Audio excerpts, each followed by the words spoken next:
had an in. All right, we're good? Oh, like my chair's too low. All right. We're 1 minute early. That's great. I'd like to call to order the March 8, 2023, 6:49 p.m. City Council regular meeting. Everybody join me, please, in the Pledge of Allegiance.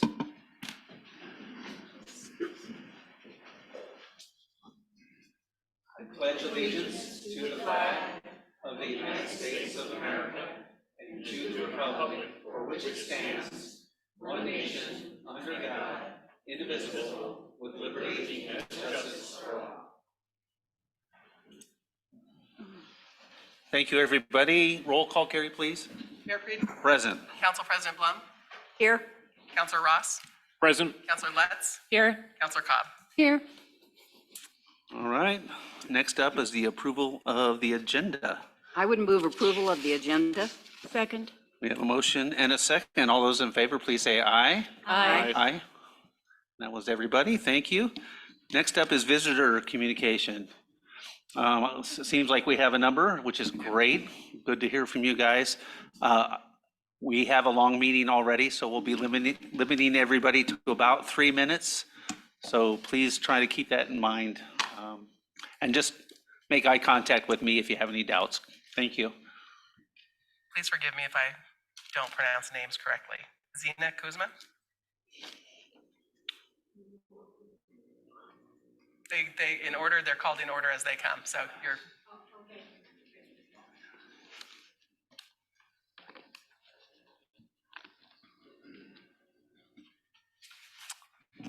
I'm going to go this way. We actually like you to face the council because that's who you're Yeah. speaking to. Well, I'm not speaking to everyone. I know, but Okay. we have a I'll setup. take turns here and there. Okay. My name is Zina Kuzma. I've lived here 4 years in Sisters. I'm a U of O graduate. I'm a mental health provider, a mediator for Superior Court in Arizona for 10 years. And I also do corporate EAP for corporations and federal government. Okay. Part-time, semi-retired. I'd like, number one, to thank the council for putting on to their goals short-term rentals. Thank you very much. I appreciate that. That was very thoughtful. I'm going to talk about the elephant in the room. There's a lot of people here, and they have a lot to say.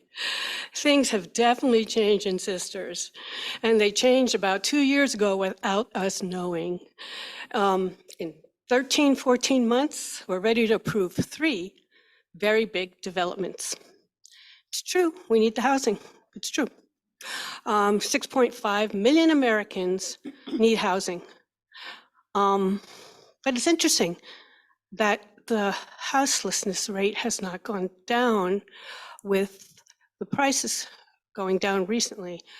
My concern is that with short-term rentals here in town and tourism increasing, things will just exponentially go up and produce problems we haven't addressed. We were a small town, but now we have to grow into a bigger town, and you all know that. Well, I want my children, and they want their children, and they want their children's children to be able to live here, okay? And at $600,000 a residence, which is a lot, they possibly could, but they can't beat out a hedge fund investor on a short-term rental platform. Okay? Airbnb is a business, not like the mom and pop that used to be even last year. It's on the NASDAQ. You can invest, you can do stock exchanges. Corporations now own whole houses. The big trend, just like from taxi to Uber, the big trend is I want a whole house short-term rental.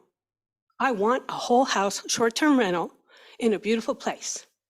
Okay, so if somebody bids on any of these houses, they'll be outbid. And you know how I know that? Because I come from Bend, and I ate $12,000 to give it to a family. okay, not an investor. So if an investor buys a house next to your house, because there are no STR-free zones in Sisters, none. There are no STR-free zones really in Oregon, okay? So someone next to your house right now can have a bachelorette party. They can smoke all the doobies they want. They could bring their dog and poop all over the place. Ma'am, who are you speaking to? Everyone. Well, can you please speak to us? This is supposed to Okay, be. this is for people in general, so Well, I they can didn't hear know. you. You have a microphone, so. Well, I'm like this. Okay, that'd be fair. And I do not want, let me tell you what happened to me in Hawaii. My friends own a short-term rental in Hawaii. I go every year. It's occupied owner short-term rental. I thought that was the answer. I highly endorsed it, went every year. We're looking at the lanai, and she rents out her downstairs. We see a beautiful, gorgeous woman downstairs renting out. Guy comes up, yellow Carmen Gia, handsome, beautiful. We said, what a lovely couple. Then we all thought, hey, maybe we looked that good in college. What do you think? You know.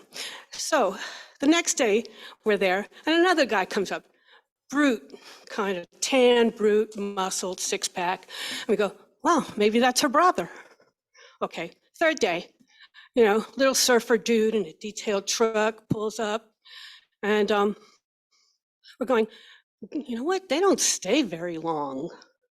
Just let Okay. you know you've reached your 3 minutes. Okay, and guess what? We have reached the 3 minutes because that's exactly what was going on. An S&M den, a house of horrors right below her. And had she not been there, no one would know. So, HB 3381, everyone, please endorse it. It's introduced by Mr. David Godberg, Lincoln City, and it's about short-term rentals in the county, which will probably trickle down to the city, saying a short-term rental is a business, and should be in a business zone, not a residential zone. It is a business, it needs a business license. And there is no one watching our store. There is no enforcement of illegal short-term rentals in Sisters, nor in New York City, 20%. We're missing the taxes. Thank you. Thank you very much. Appreciate it. All right. Thank you. Dan Piercy? Or John Piercy, I'm sorry. I couldn't. Thank you. Hi, I'm Jenny Piercy, and I'm a local who's been here since 2009. I've seen lots of changes coming, but the one thing that I wanted to address tonight is the space age gas station coming into town and how it's going to affect local businesses like Open Door and High Desert Chocolates and all of the Sisters Coffee. Point of order, would it be worth having Scott announce when and how the testimony on that issue would have the greatest impact? Sure. Would it, or, yeah, I think if some of you are here about that issue, I think our community development director could maybe point out how to get your testimony in the right place at the right time. What do you think? Well, I think this is visitor communication. Okay, And I'm just, I don't disagree with you in many cases, but she's here to speak. So we'll let her speak Okay. for 3 minutes. All right. Thank you. I'll keep it to 3. Don't Thank worry. you. Basically, I've seen the families that have invested in becoming entrepreneurs and how hard they've worked. And part of our charm of Sisters Oregon is having local businesses that are small. And we know the families. When we go into the restaurant, we know who's feeding us, and we know the families that are pouring their investments into our town. And I think by having the space age gas station with the food court, it just changes things. It's going to take away the business from our local families that are trying to survive. We all know the cost of living here is high.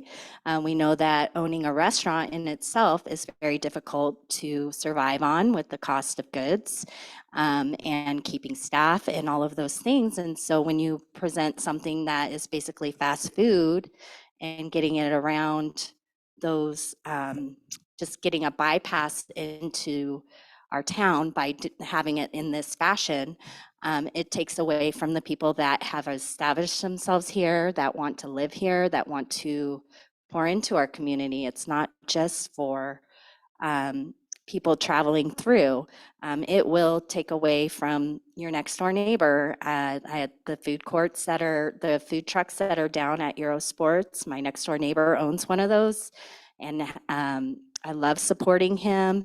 And I just see that the convenience of a fast food stop is really going to take away from the people that live here and want to be here. And that's basically all I want to share. Thank you. Thanks. Appreciate it. Carrie, do you need an address when folks come up for the record? I have it on my sheet and they do not Okay, need very to good. speak Thank into you. The record, so as long as I have it. Charlie Stevens.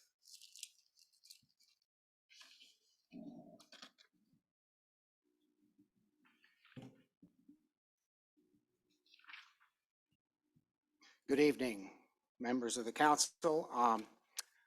I spent the first of my 4 years on Metro's Transportation Policy Advisory Committee learning the system. And figuring out systems is kind of what I do. I'm a systems engineer. It's my nature, and figuring out how things work has always been what I do. I already knew that community planning was about figuring out what the citizens of a place wanted in the future of their community and pursuing that. But I learned that this isn't always what happens.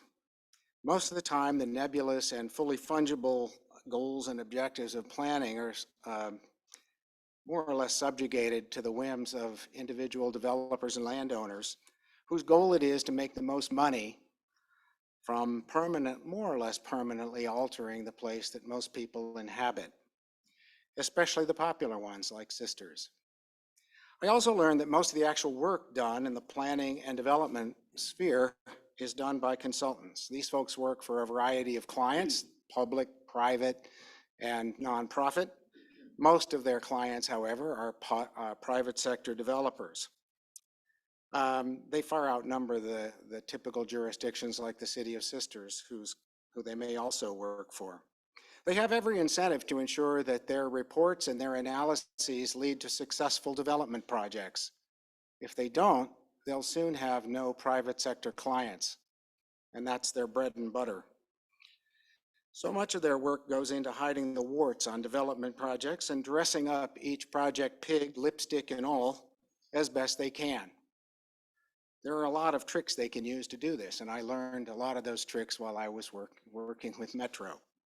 A great example of this is the traffic impact study report for the Space Age gas station. It uses pretty much all the tricks that I'm now familiar with to hide the traffic impacts of that project. In fact, if the shortcomings of this analysis and this report are not fully addressed, then the application for this project is not complete, based on every criteria I know from working in this area for many years. This report in no way allows the city staff, the planning commission, or the council to understand the true impacts of this project. Very shortly, I'll provide the city planning staff with a detailed assessment of exactly why that is. And these questions must be addressed before this application is considered complete. We'll be looking for the answers to those questions. Thanks for your attention this evening.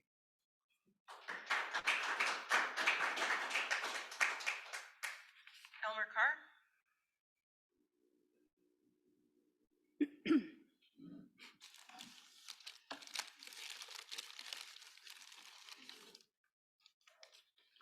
Good evening. I'm sorry, what was your first name? Elmer. Elmer, thank you.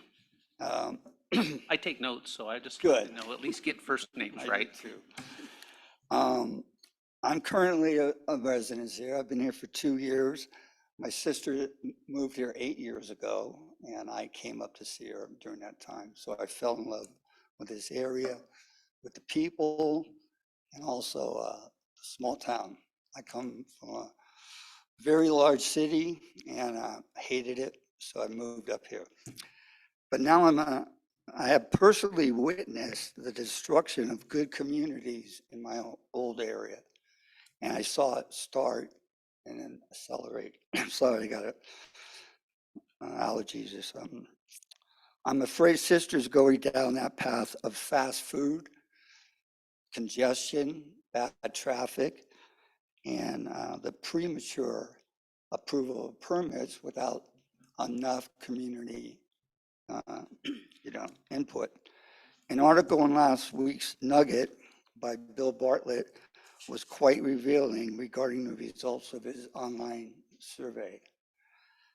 I quote, the most lopsided question result was 80 to 20%, unquote, that the city and its officials are not doing a good job regarding managing growth. 80 to 20.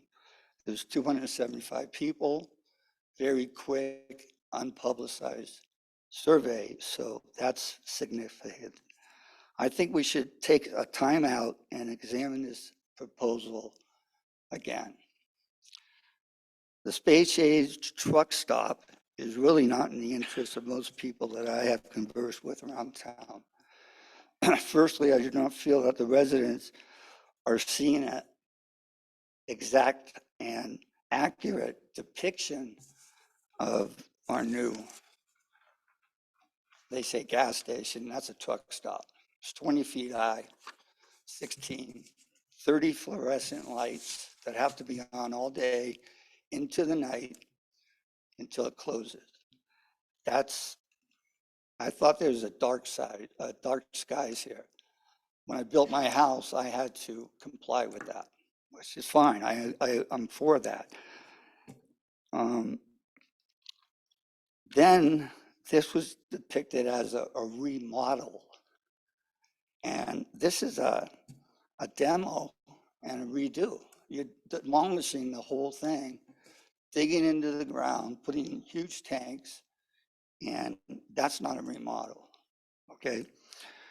The 16 pumps and their islands canopies is almost 2 stories high. The fluorescent lights. Space Age is going to design this because it's a franchise. This is what it looks like, not what was in the paper. These monstrosities are already in surrounding areas. You can go in there and see these. Now, I don't understand why Mr. What's his name? I'm sorry, Pliska and the council decided to put this in the middle of downtown area. It just doesn't make sense to me. They're not going to, it's going to be designed and the specs by the company. They got the ground, they put it down. Mr. Pliska, he owns the franchise, but they're going to develop how they want to make it because they're making money. Now, your hasty approval of this permit will maybe encourage other gas stations in town to do a remodel. And that's going to be a problem because I don't understand why we need all of these. I get gas in town all the time. Why do we need all of these? How did that happen? And Elmer, yes, you're about at your 3 minutes. Can you? Okay, I got like 2 more smart. Okay. Short. Okay, so they're one of them is going to say, I got to compete with that gas station, so I'm going to do one too. Then we got 2 roundabouts and all these giant gas stations. Mr. Pleska said, was honest. He said, and I quote, we're a business and we are discounters. Like any business, we're looking for efficiency, a way to drive down our costs. Also, his other structure, the general store, is not a general store. It is more like a mini food court with unhealthy and processed food around all of our great restaurants and the farm, and we're getting all this junk. Okay, thank you, Elmer. You're at Okay. 5 minutes now, so can we? All right, then, I just want to say the last thing was I want you to please listen to the residents of this community. Please go slowly on this process. And let's look at the real depictions of what's going to go in there. The traffic going down there, there's options. We just got to sit down and think about it. Direct it away from downtown and put it in another part of the city. And I'm with cats. Thank you. So there's going to be more ideas coming Thank you. forward. Thank you. Paul Bennett?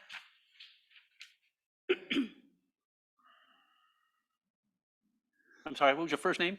Paul Bennett, Thank yeah, hi. I live at 159 North Rope Street, about 3 or 4 blocks straight down the road here. I've lived there for about 28 years. I have a nice view from my porch of the night sky. I can see the Milky Way on a dark night.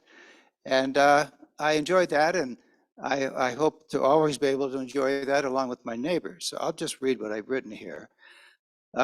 I was glad to read in last week's nugget that one of your top priorities for this year will be Sisters Dark Skies. I enjoy stargazing, but the dark skies issue is much bigger than preserving the night for amateur astronomers. It connects with preserving a larger aspect of Sisters that we all enjoy, nature. Nocturnal life needs the dark. Excess light can be confusing for them. Thousands of birds, for example, die every year due to such bright lights. The development of the gas station will certainly add to the light dome over the city of Sisters. I wonder how the city can minimize its negative effects. Yes, we have a light code, but can more guidance be given by the city of Sisters as to the temperature of those lights? Warm is best, not blue, and the lumens number, not over 3,000. Can the design of the canisters that hold the lights be designated to direct all its light downwards, minimizing the amount of dispersed light that often happens? And is there a time when businesses are required to turn off their exterior lights? Is that in the code? Regarding the lights in Sisters, the last time I was before you, the Sisters Astronomy Club did a presentation of the city lights, and in particular displayed images of how the design of those lights in front of Snowcap created a dark spot in the middle of the crosswalk. Last week, I was talking to a mother and her daughter about that crosswalk. The daughter, along with a friend of hers, were both struck by a car while attempting to cross that crosswalk. Neither were seriously hurt, but one was bloodied a bit. With the development of the gas station, I can't help but wonder if that will make that corner even more dangerous for pedestrians. One more thing about the city streetlights at this location. A couple of weeks ago, I noticed that one of those streetlights was not working, the one closest to Snowcap. I just checked it a week later and saw that it was still not working. Perhaps this might be a good time to not only change out the bulb, but to also redesign the light to be more directed to cover more of the sidewalk. Perhaps an angle insert could be put in the light socket that would direct the light more to the center of the street. Thank you for your time. I've lived here 33 years. As I said, I've seen a lot of changes, a lot of developments, and I have to say, most of them I'm happy with. Thank you. Thank you, Paul. Just a note to anybody, if you are reading or have something you can submit to me that you want for the record, please do. You can find my card out in the lobby. They will then be included in the packet after tomorrow. Sharon Booth.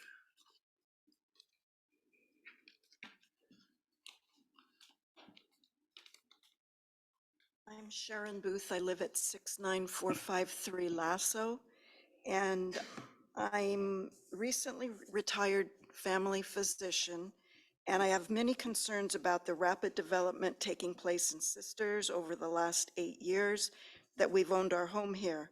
In particular, the possible expansion of the space age gas station to 16 pumps is very worrisome. Given my background in medicine, I'm concerned about possible health effects from inhalation of gas fumes at the pumps, which will be potentially 4 times more than it is currently. Also, a surge in exhaust fumes from the larger number of vehicles on the property will result in more air pollution. Gasoline fumes and vehicle exhaust contain many cancer-causing toxins and also can exacerbate lung conditions. The EPA regulates the risks of exposure to these toxins to nearby residents and also to the employees of the gas station.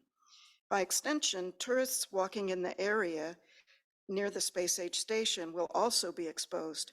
That includes the nearby popular Snowcap, where tourists stand in a long line for hours, nearly directly across Cascade from the gas station. The various outdoor cafes in downtown Sisters are charming and the tourists enjoy them, but they are already exposed to toxic exhaust fumes from the highway, which are likely to be worse with a 16-pump fuel station nearby.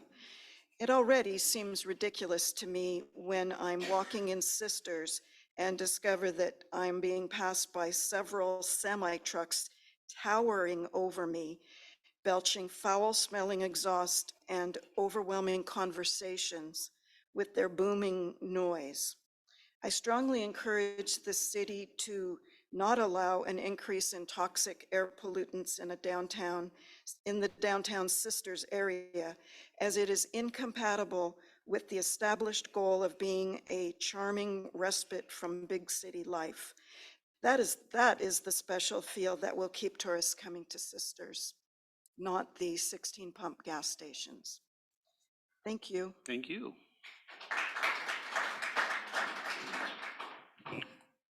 Mark Dickens?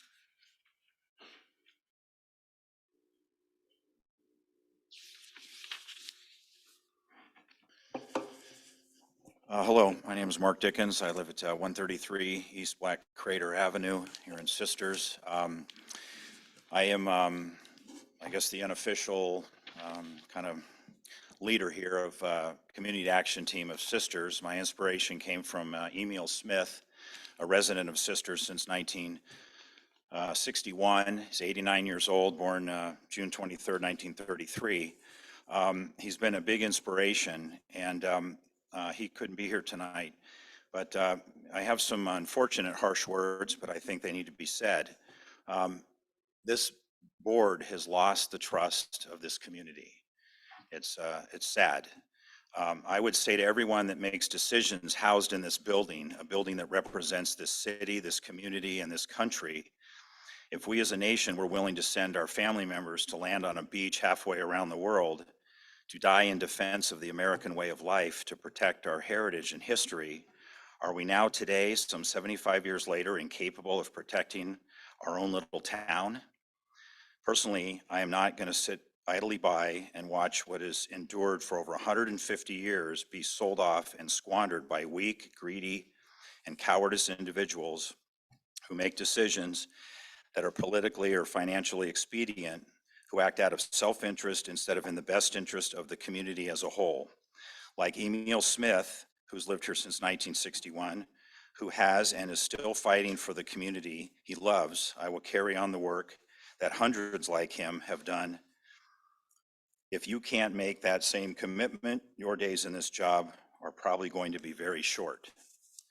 I've emailed and called the mayor for over 6 weeks without any response. The city just today says in its column in the Nugget, not signed by the mayor or the council members, but by the community development director, we want you, I'm quoting, we want you to know the city is listening.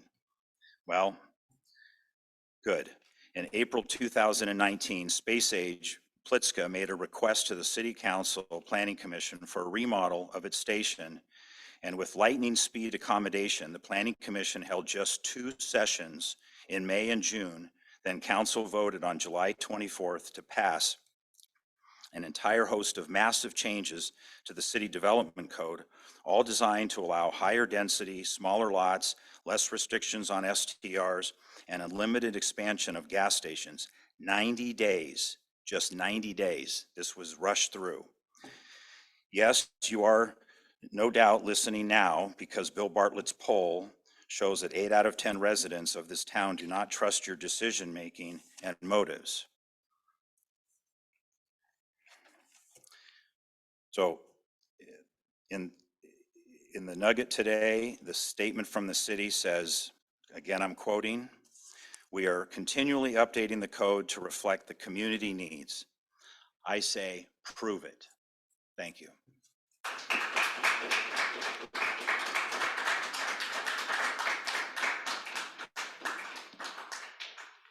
Michael?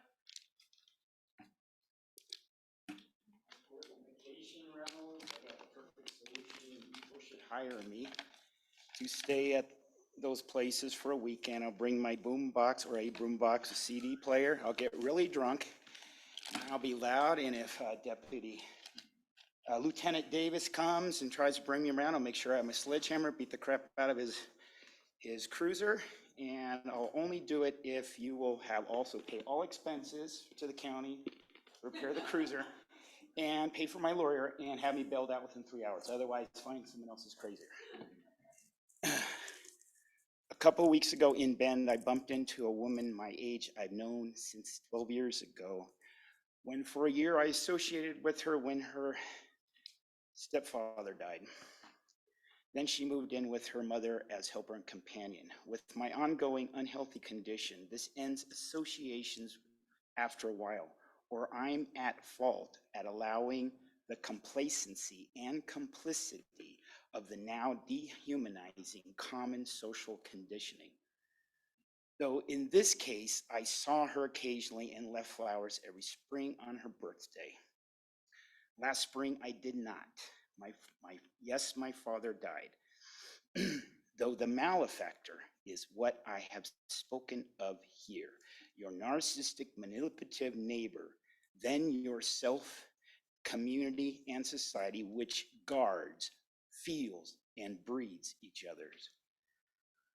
I explained these situations. She comprehended and understands why if we do not have contact again. The last time I spoke here, a person spoke to me afterwards. Then I spoke with him after that, and he started calling you're great and devious and deceiving and all things modernized and authoritarian health services in your conscious dead county of Deschutes. I originally asked if he would set up an appointment with a commissioner. He changed it to make direct contact with the so-called health department, though I should have never let this happen. He also being shuffled through their hideous maze, a byproduct of hideous minds talking to endless people. Also, I cannot socialize with him anymore. I now have no place with continuous association with people engaged in your community and society, and that includes you. There's plenty of people who would comprehend this. I'm guilty for not staying with my direction, speaking to a county commissioner with a public witness. I must add, this person is good for your town. We proved it tonight again. These associations for myself add to backfiring neurons, causing poor sleep, seizures, and cramps, and my vision already weakened is affected with more blurriness. These amongst other physical effects. Now, why won't one of you, yes, one of you in the big five, call your county health services and do what is rarely done anymore. Stand and face the music instead of swimming through it in your big, bloody, spoiled pond called America. It's not mine. And by the way, it's also not for a few vets I've known or met, and several more I never will. The true misfits who bloomed a small piece of real conscience. This is only an alien, horrifying mental institution to me, beer being my only lobotomizing companion. Doesn't this schizophrenic make good logic to not want to get his head pillaged and raped any bleeping more, and go to someone who took an oath to do no harm, and that would include following the county's mission statement and find what the individual needs, and I know what I need as clearly as I know I need to breathe. Does waiting 2 decades give me top priority? I would think so. Was it hypocrisy who also said, know thyself? I do. Very few do.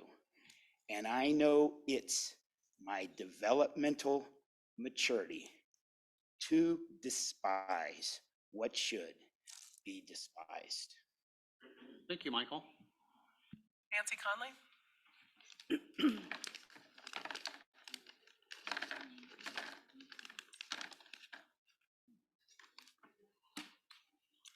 Hello, Nancy. Hello, my name is Nancy Conley. I am not with CATS, I am with NAT, the Nancy Action Team. And first off, I want to thank all of you for the time that you put into being a city councilor. It is not an easy job. You put yourself out in the community to run for this office, an unpaid volunteer position. You put yourself out every day of every week of every month of the 2 or 4 years that you are elected. You're vilified by people who are not informed about all the intricacies of running a city that most of you are well versed in. Some of you are newer, so I can't give you all the credit as the ones who've been here longer, so no offense. So I wanted to thank you for all the time that you're giving and the role that you play in our public process by listening to the public comments, by meeting with the public whenever you're out and about. And I want to thank you for following the land use laws at the state, federal, county, and city level. You're keeping the city out of massive lawsuits, potential hazards, by not discussing everything that you're aware of because it has a chance of coming to council.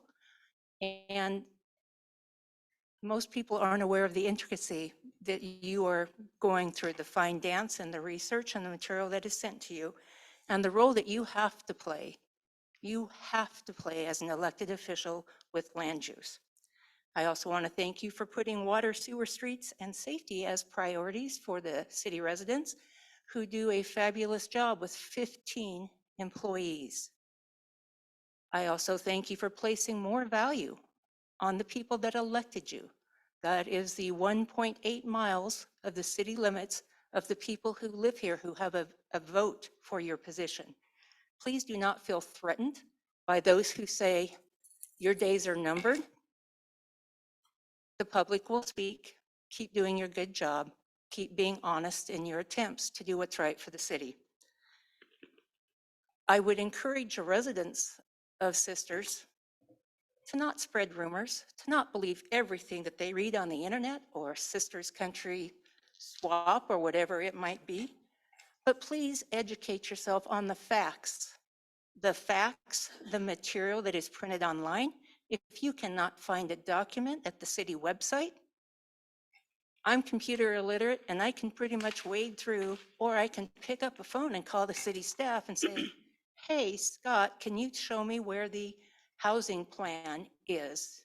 Can you walk me step by step through that process? And someone will usually help me with that, or always help me, I should say. And it's there for every resident in the city or the county who might want to know more details. The city website is free for you to access.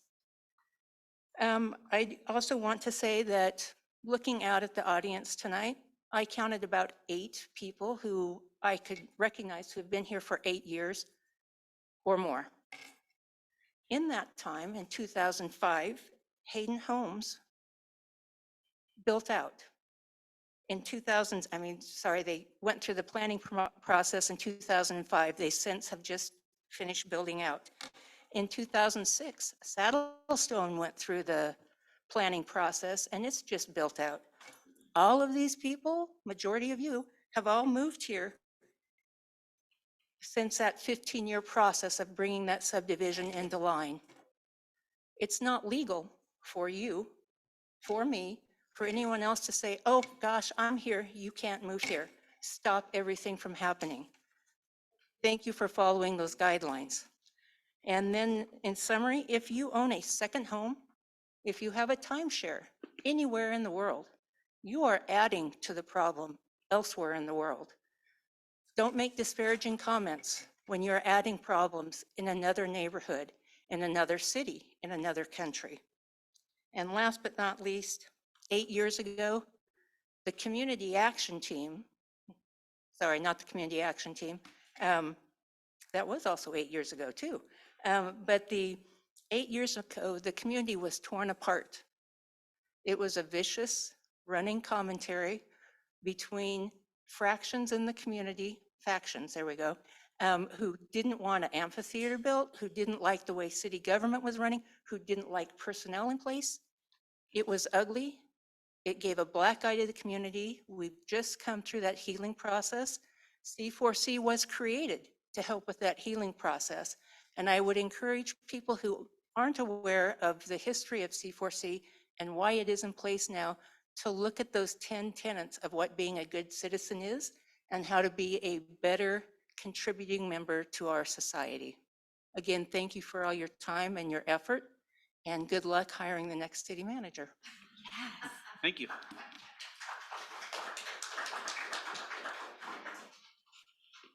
That is everybody and nobody online. So. Okay, thank you. I'm going to check off visitor communication. The next up is the consent agenda. I would move approval of this consent agenda. I'd second that. We have a motion and a second. All those in favor, say aye. Aye. Thank you. Excuse me, thank you. On to council business. Here we go. We still have probably another good hour, hour and a half of work to do. First up is a public hearing and consideration of a motion to approve the Parks Master Plan, city file number CP 22-03. Before I open up, thank you, Scott, for coming up. Before I open it up, there are some guidelines. Every time you speak, identify yourself. During discussion, I will call on counselors, so there's a minimum of talking over each other. If you have no comments, say none when your name is called. All votes will be by roll call. If you get disconnected off Zoom, use the same link to enter the meeting. All right, I'm going to open the public hearing now. This is the time set for the continuation of a public hearing on city file numbers CP 22-03 for a comprehensive plan amendment to adopt the updated Sisters Parks Master Plan and replace and supersede all prior parks master plans. The meeting is now called to order. Now I hit the gavel. Thank you. The conduct of the hearing will be as follows. We will have a staff report and then counselor questions to staff. We will have entry of additional correspondence received into the record.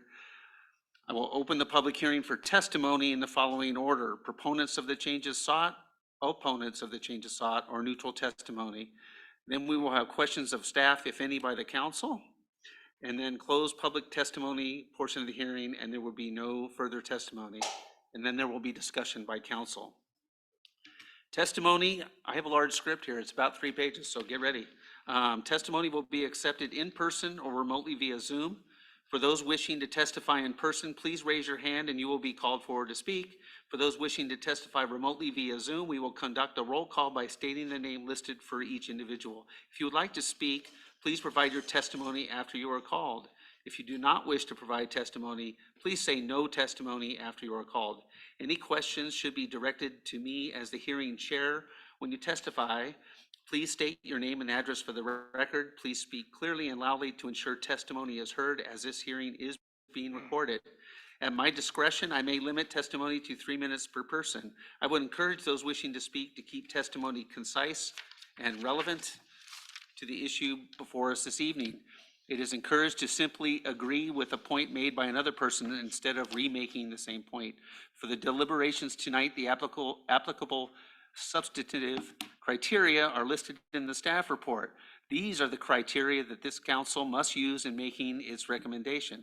All testimony and evidence must be directed towards these criteria or other criteria in the comprehensive plan or other land use regulations that the person testifying believes apply to the decision. Testimony that is not directed towards applicable or potentially applicable approval criteria, even if a strong point is ultimately not relevant. Failure to raise an issue with sufficient specificity to afford the council and the parties an opportunity to respond to the issue precludes an appeal to the Land Use Board of Appeals based on that issue.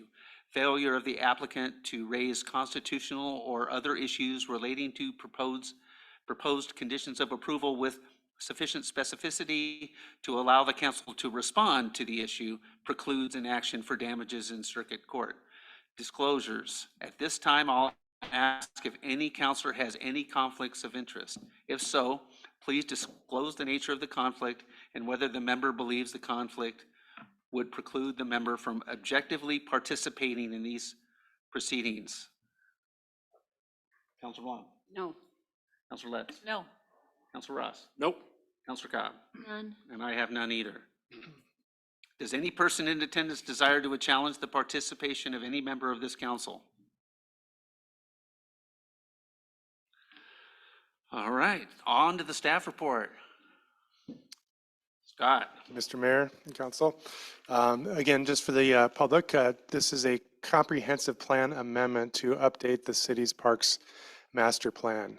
One of the many things that we do to plan in this community, including in addition to transportation planning, utility planning, housing planning, is we do planning for our parks and open space to make sure that our recreation and park facilities are commensurate with the number of people in the community and in line with what the community wants to see in terms of those facilities.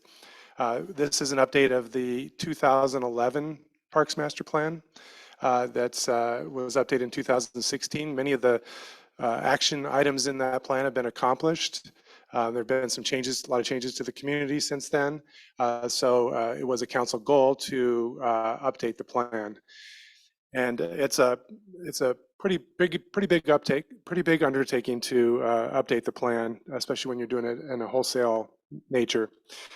This started back in February of 2022 when we put out an RFP for a consultant to help us through this process. It's a big lift. We're a small staff, so we need help to update the plan. And Cameron McCarthy, the planning consultant out of Eugene, Oregon, was the winning consultant team. They've got a lot of experience with Parks Master Plans. They've done them all over the state of Oregon.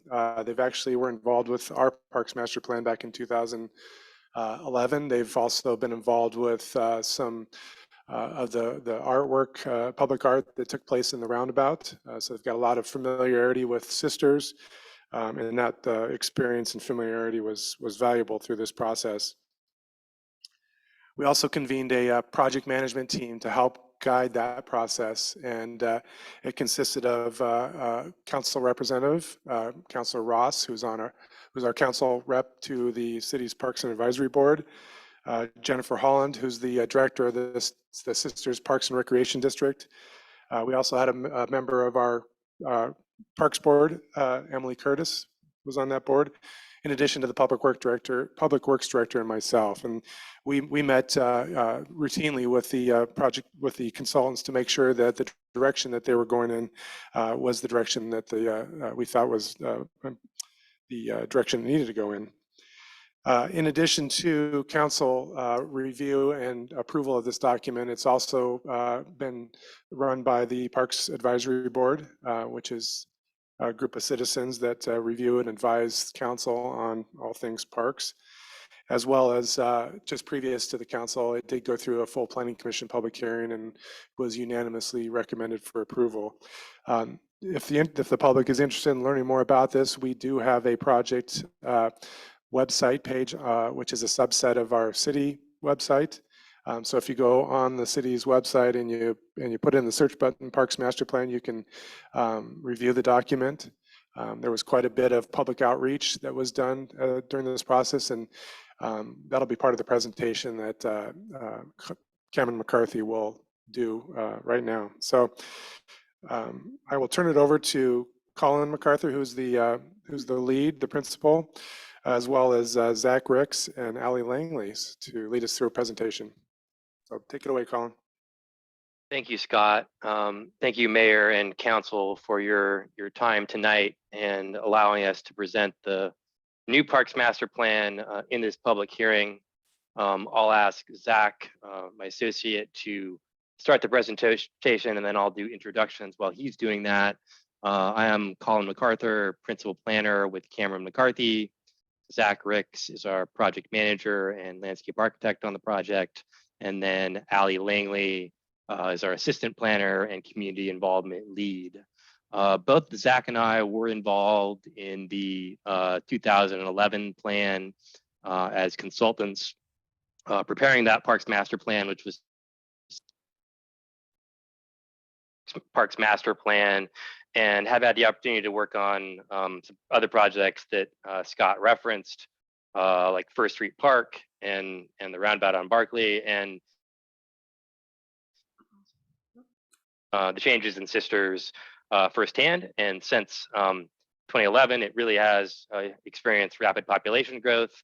And as Scott noted, elements of the prior plan are outdated or have been completed. So it's time for an update, and the update occurred on schedule a little over 10 years since the last plan was completed. Let me share my screen, Zach, and I can get to the presentation. Excuse me for a minute.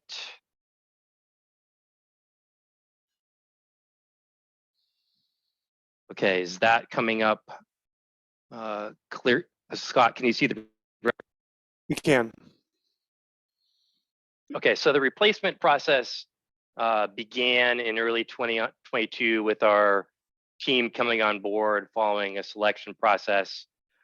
In this presentation, I'm going to review the planning process generally and key elements of the plan, including inventory and level of service analysis, and then summarizing our vision, recommendations, and planned projects. Beginning with the planning process, the general purpose, guiding vision for the park system for the next 20 years. We initiated this project back in February with the formation of a project management team. It was comprised of city staff and representatives from council, Parks Advisory Board, and Sisters Parks and Rec District. Extensive community outreach occurred throughout the process, is still ongoing, and will be summarized later in our presentation by Ali. The needs assessment work, which involved trends analysis, an inventory of city facilities, school district facilities, and other facilities, as well as the accompanying level of service analysis, was completed by September of last year. And from there, we jumped off into goals and recommendations, work that occurred in October and November, and then an implementation plan that prioritizes projects and funding strategies near the end of the year. And then all that information was compiled into the draft plan and appendices that is before you tonight. I'll briefly summarize the facility inventory as a baseline. This is a map that depicts the inventory of city, school district, and other facilities, private facilities. The city currently owns 16.51 acres of developed parkland, and they also own 4.87 acres of undeveloped parkland. And these numbers become important when we talk about level of service analysis. In addition to that, the Parks Master Plan considers open space, and the city has some significant open space holdings. They have 31.9 acres of open space in the inventory. And then the school district has significant land holdings with 203.4 acres of school district facilities spread across the urban growth boundary. A couple ways we can look at how a system is performing is by applying best practices, using national benchmarks and distribution analysis. One established benchmark that we use is level of service, or expressed as acres of parkland per 1,000 residents. And using that calculation, we arrive at the city of Sisters currently providing 2.04 acres of developed parkland per 1,000 residents. And that number is focused only on certain park types that serve the entire community, such as neighborhood parks, mini parks, and community parks. And then the plan looks at what it would entail to maintain this ratio over the next 20 years. And we found that the city would need to acquire and develop 6.34 acres of parkland in order to maintain that ratio. And I guess the good news is the city also has a little over 4 acres in their current inventory of undeveloped parkland. So they are on their way towards meeting that target. However, that is just maintaining the level of service, and we do recommend that the city, as an aspirational target or recommendation, should look at increasing the level of service over the 20-year horizon for the plan, and recommend looking at a level of service ratio of 5 acres per 1,000, again, at the end of this 20-year horizon. And that would mean the acquisition of several larger park sites. And we did find that city has a shortage of neighborhood parks, or parks in that category. So that is one of the recommendations in the plan, is to look at increasing the level of service over time. And then another recommendation looks at distribution, where to acquire additional parkland. And this graphic shows service areas. What we found is that the southern portion of the city and the core downtown area of the city is well served by developed parks.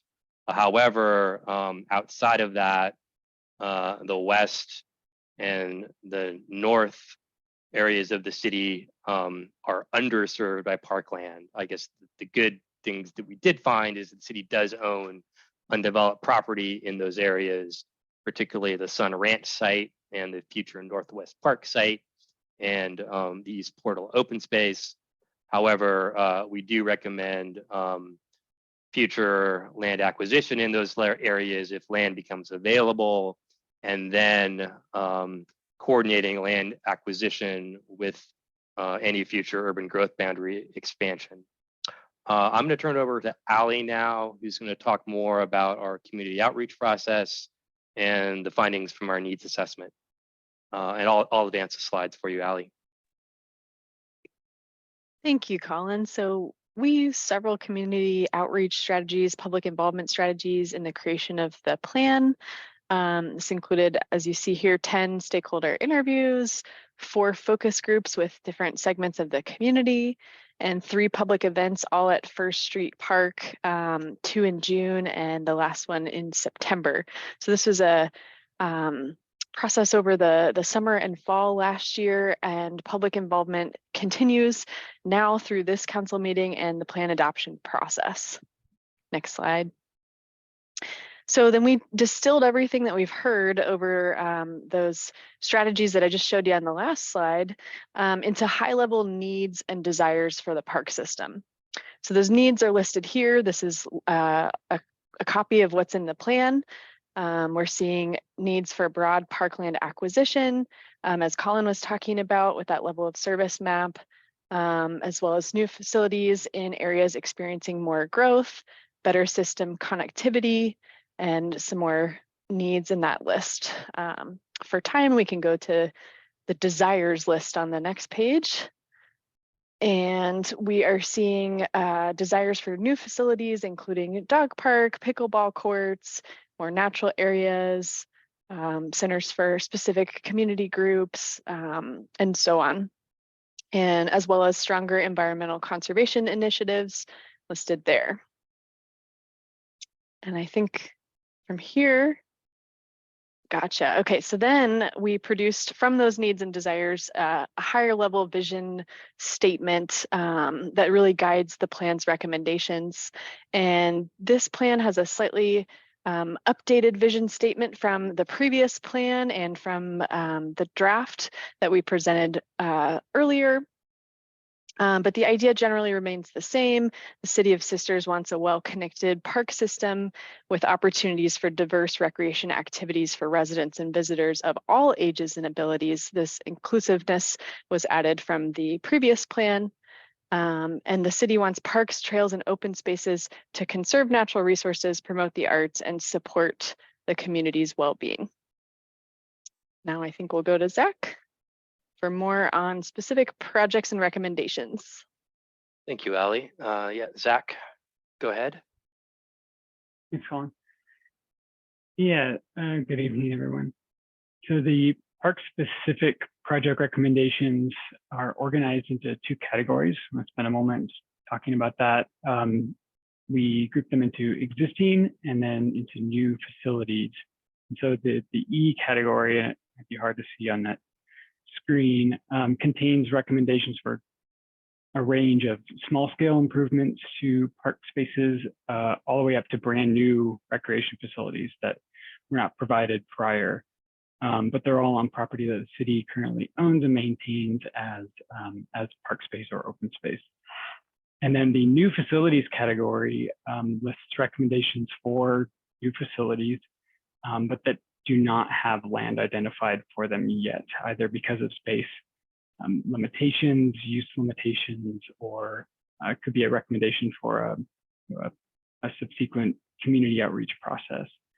So each capital improvement costs, actually, Colin, let's go to the next slide. I want to spend a second, yeah. So I just wanted to outline the capital improvement costs and how they're ranked. We rank them by high, medium, and low, and that's generally depending on the needs assessment, depending on potential funding, longer projects that require multiple phases. So further phases out require more time. That could be another reason why those projects could be pushed into the medium or low priorities. So different levels there. And what I'm going to do tonight is highlight a few of the recommendations in focusing on the high priority category, as well as some of the, we have some other projects that are in like medium category, but that we're recommending further public outreach on. And so I want to spend a little bit moment talking about that as well. So we can go to the next slide. Actually, let's go back. Sorry, Colin. So let's look at E1, the Harold and Dorothy Barclay Park. And through outreach and the work with the project management team, we identified opportunity for public plaza space, multifunctional, for a day or evening events. You know, the space currently functions pretty well as a seating space, has very healthy, large canopy trees. But if you think about south of where the existing restroom is, it's kind of an alleyway with parking. There is room, plenty of room, and opportunity given its proximity in downtown there, in the main core of town there, for really flexible open space that could be well utilized for pop-up markets or other uses that one of our recommendations here would be to study this further by having a concept plan or a concept study that brings in community input, additional community input in a focused way to identify potential groups that would likely want to program a space like this, be more flexible than some of the other existing parks that are within the vicinity, like Village Green or First Street Park, which were not really formatted for these kind of paved, very open, flexible market type use spaces. So we see an opportunity there, and the TMT also agreed with that, and it's largely why this recommendation is there. And we've put some capital costs to that, which you can see here, and largely that is new paving, festival type lighting, and elements to provide that improved space south of the restrooms. And then you see the next phase is focusing on those same kinds of improvements on the north half, and tree preservation is a component of that. So that would be an important component to improve paving in the area. And the next, and I do want to spend a second talking about Cliff Clemens Park.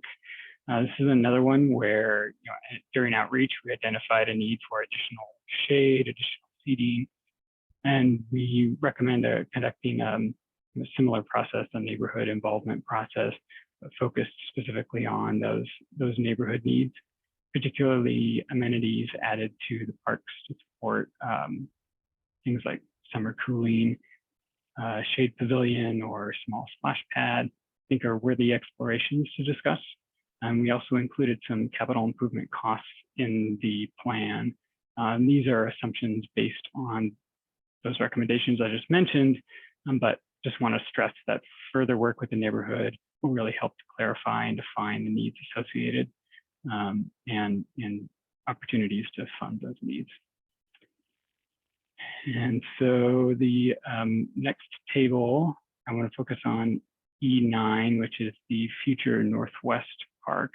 That's the area that Colin noted, and it's just northwest of the Woodlands development site where the roundabout is. And the city acquired this site. And if you go to the next slide, Colin, there's, so new park in the northwest part of the city, and through coordination with the city leadership, the project management team, for this project, we conducted this concept study to find out if an open air covered recreation facility with seasonal ice rink, indoor support, and community space, and whether that could fit within this property that the city already had. And we worked with an architect consultant to identify the size needs of this facility by looking at mainly by looking at the Bend Pavilion and the covered ice rink in Sun River. And this footprint shown is sized in between those two. And we recommend further feasibility study be conducted, primarily with the Sisters Park and Recreation District and the city, including further funding identification.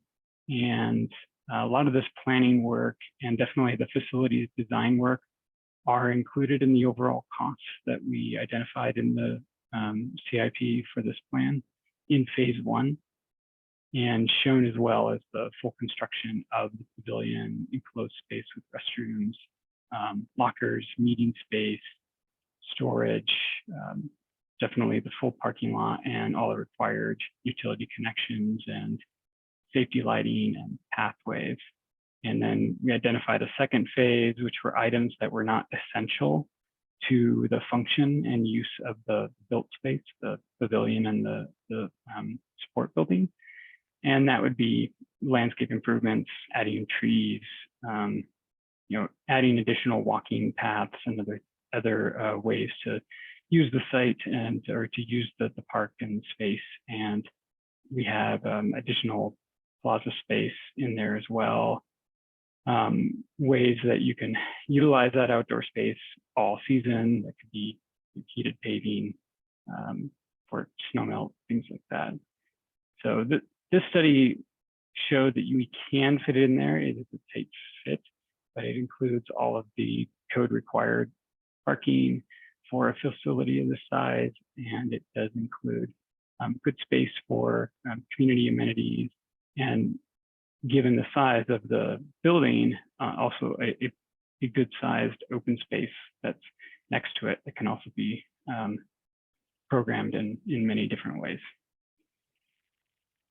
So from this, Colin, we were going to move to funding, but yeah. Yeah, I can take over funding, and then I'm aware we've had a couple of audio issues during this presentation. I think when I started initially, and then some of Zach's audio might not have been coming through. If you would like us to repeat anything, or you didn't get anything we said clearly, please ask during deliberations, and we'd be happy to expand on or clarify anything that we said. I'll briefly cover funding. The plan, as any good plan does, includes funding strategies that the city can use to leverage the implementation of projects, which are really the heart of the plan.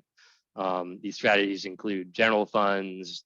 As available, general funds can be used in maintenance and improvement projects that are not eligible for SDC funds, park user and event fees.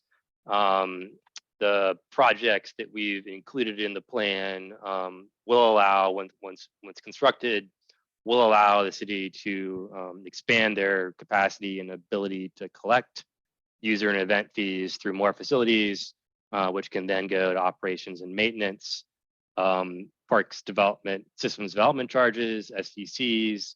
The city has an established SDC rate, and the new plan provides the basis for reviewing and updating the methodology and the rate, and that's a major source for capital projects, new capital projects to expand capacity. And then we include some discussion about a potential general obligation bond, and this is just a potential, but the city could consider a geo bond for a large project, such as the future Northwest Park and the outdoor recreation pavilion, or other community-wide improvements.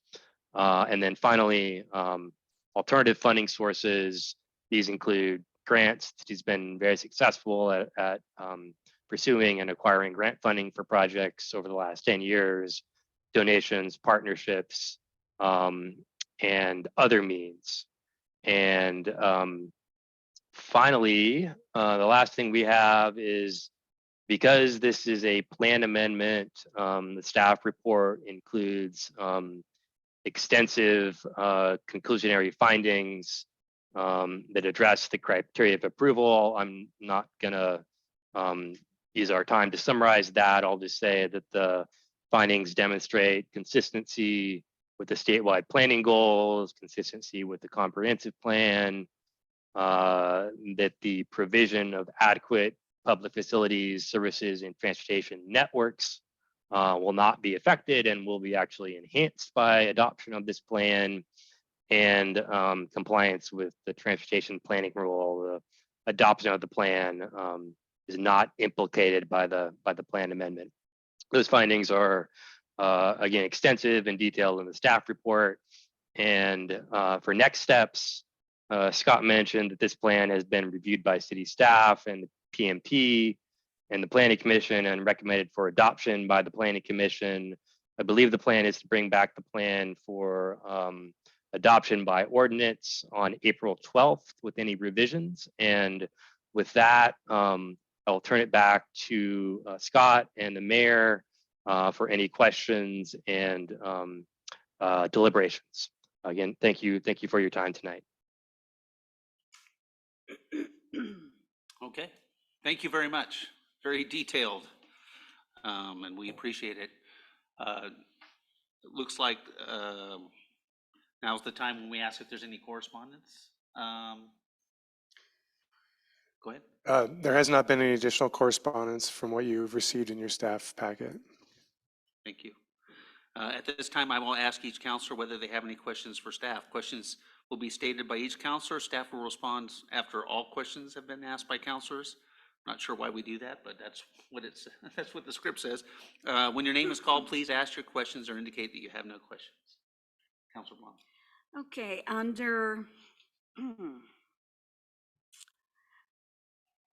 Cliff Clemens Park, the recommendation is with some upgrades that there would need, or they would recommend having parking reduction.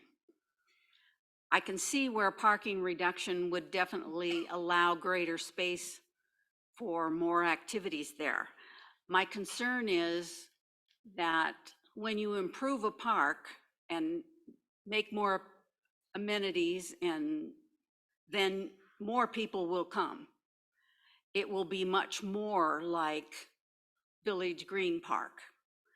And what I'm afraid and concerned about is if we reduce the parking, then it's going to push all the parking into the neighborhood. And I know people who live in that neighborhood who are fighting over parking already. And so I know they're going to go, what? You're going to reduce parking? So what is the thinking of, we're going to put in amenities that are going to draw a significantly greater usage of that park, which is important, and I want that to happen because it's a gym that's not really used very much, but at the same time not have reduced the parking. Also, I'll just say something real briefly, then I'll let Colin address that as well. With any improvements to those parks, it's noted in the plan that it would be subject to quite a bit of community neighborhood meetings to try to make sure that the neighbors were involved in that process, that design process. So nothing specific is contemplated with the plan other than kind of concepts, and duly noted that confirmation or working with the neighbors to make sure that we don't create a burden to them is part of that process. So Colin, do you want to add to that? Yeah, I do. Is it okay if we respond to that question now, or we want to get through all the questions? Go ahead. Okay. All right. Yeah, that is a legitimate concern, something we thought about. Scott mentioned that we are recommending a neighborhood design process to finalize all the improvements before moving forward with anything like parking reductions. And I'm going to ask Zach to talk a little about our thinking. And I don't know that it's so much about reducing the number of parking spaces, but reducing the amount of vehicular use area. There's just a lot of circulation area that isn't being used for, could be used for better purposes. Zach, do you want to expand on that, please? Yeah, that's exactly right. I think looking at some of our goals in the plan further down that talk about maintenance and sustainability in general, part of that is also reducing the amount of unnecessary impermeable space, so paved area. And it's a pretty good sized parking lot for, I think it's classified as a neighborhood park, although it could be larger. I think it serves a larger purpose than the immediate neighborhood. So we don't usually see that much parking for a park of that size, but you're right. So with larger amenities or more amenities that bring in from a greater area in the community, would need to look more closely at what kind of parking is really needed to support that. And even still, we took a little bit of look, or a quick look in-house, and did show that we could reduce the footprint of the paved area by 1/3 of its current size and have the same number of parking stalls and the same amount of ease of circulation. So it's not reducing the ability to move around, really just putting a little bit of a diet on the amount of paved space. Okay, thank you. That makes sense and sounds like a good idea. Scott, I want to just ask a question out of order, just because it might help alleviate some of the questions. Every park improvement will come through on its own as a project, right? You're talking about a land use process, most likely. Yeah. So we'll get obviously another opportunity down the road as we fund and go through these projects, that it'll go through the community process. It'll likely go through all the processes that we normally do on other projects, right? Yeah, that's correct. Okay. Thank you. Also on the Creekside Park, it's recommended to upgrade the electrical service. If we're not having events in Creekside Park, why do we need to upgrade the electrical service? We'll go straight to you, Colin. Yeah, thanks. I'm looking at Zach to help me with that recommendation. I believe that maybe one of the recommendations that was not completed in the prior plan, and then it's not so much about events in Creekside Park, but there is the campground that is associated with Creekside Park. So I think it's more about a general recommendation to improve the infrastructure and the functionality of the overall park. But Zach, you can expand on that if I'm wrong. Yeah, and this comes as part. I think it's also part of a public works upgrade for that area that's needed. I think that the capacity is outdated, and so this is part of a desired improvement. So it's not expanding the capacity for larger events to bring more people there. It's for continued use of that space as it's intended. There's also a parking improvement for that area as well on the north side of the street, and that would bring in some additional need for power for infrastructure as well. So thank you. That's what I believe those intentions are.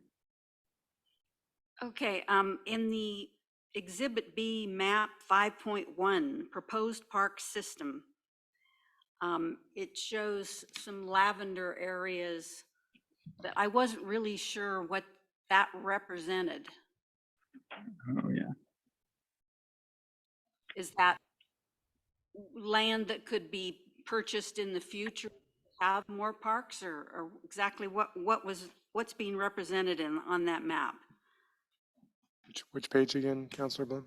Well, it's Exhibit B, Map 5.1, Proposed Park System.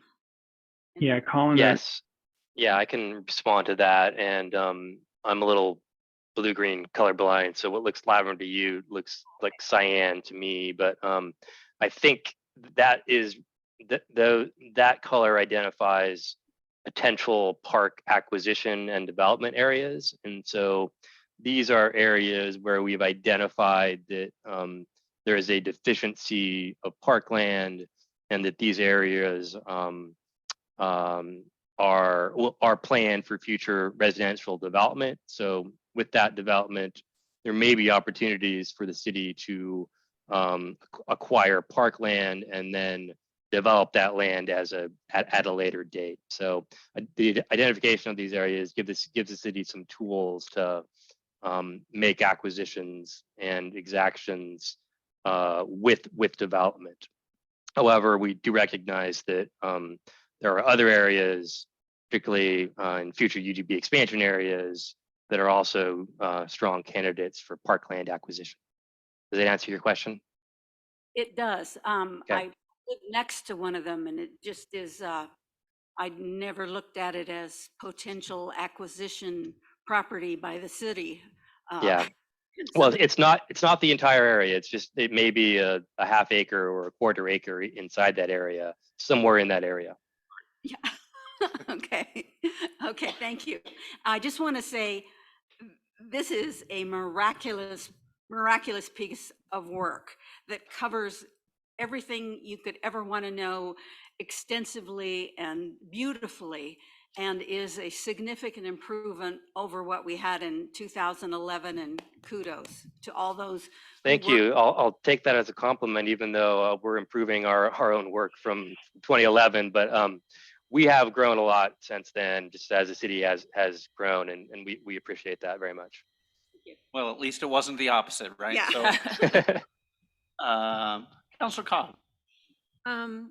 So I was wondering, well, I guess it's more of a question to council on this topic, but we've had the interest in dog parks since before 2018, from what I read, and I see that it's one of the possibilities. I also read in the documentation that you presented that one of the downsides of the dog park would be you know, having a grassy area that has to be watered. And I must have, I hope I misread that. And I guess my question is, does a dog park have to have a lawn? Can you maintain a lawn in a dog? That's a better question. Yeah. Maybe it's an open-ended question without an answer. Okay.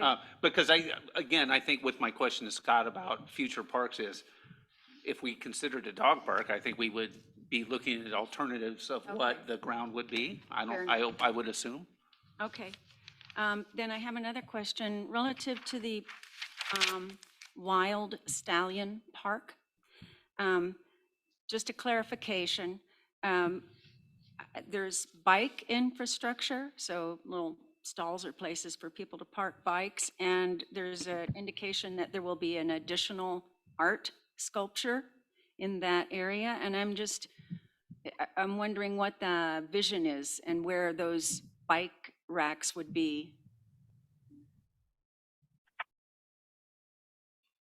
Zach, do you want to field Yeah. that one? Yep, I can answer that. The bike racks are, we identified looking at that downtown corridor that it would be a good opportunity to add some bike parking in that area, given its proximity to other things in the area. It's a space that the city owns. It's got a little bit of green space there. You know, honestly, we took a look at each park and looked at, you know, what improvements could be done that would benefit both that park space and space around it. So that was a minor thing that coincides with the bike rack improvements in other parks as well. So we took a whole system look at that. So this is just one piece of that. And it would likely be, you know, closer to the it would be the east end, so further from the stormwater rain garden that's there. And then the art sculpture thing came about later on as part of our work coordinating with the city. It was an idea that we think is worth or interested in exploring. There is this vision, there is this sculpture that's there right now as you move from that southeast part of the city, moving into Sisters, driving into Sisters. It greets you on your way out or as you're coming in, having another one oriented back the opposite way to provide some additional focal point as you come into the city is an opportunity. So I think that this is just to explore that as an idea, provide a cost for it so that it could be an option if there was interest later on. It doesn't identify what that art piece is or where that would come from. Those would really all be questions to answer first. And this could be a location that could be put in the running for that. So it's really put it in there so that it could become a project if there was interest down the line, but it's not directing to do that soon, if that makes sense. Thank you. I just thank you for that. I just have one more question, and that has to do with the Northwest Park and the facility that you earlier spoke of. So funding for that is, I think, the largest on the list in the first phase. And my concern is, you know, how do we support it with employees? You know, that's quite a investment, and I'm just concerned about how much resource we have to support something like that. Yeah. Yeah, you know, we recognize your concerns, and we recognize that is the largest project in the plan by a significant margin.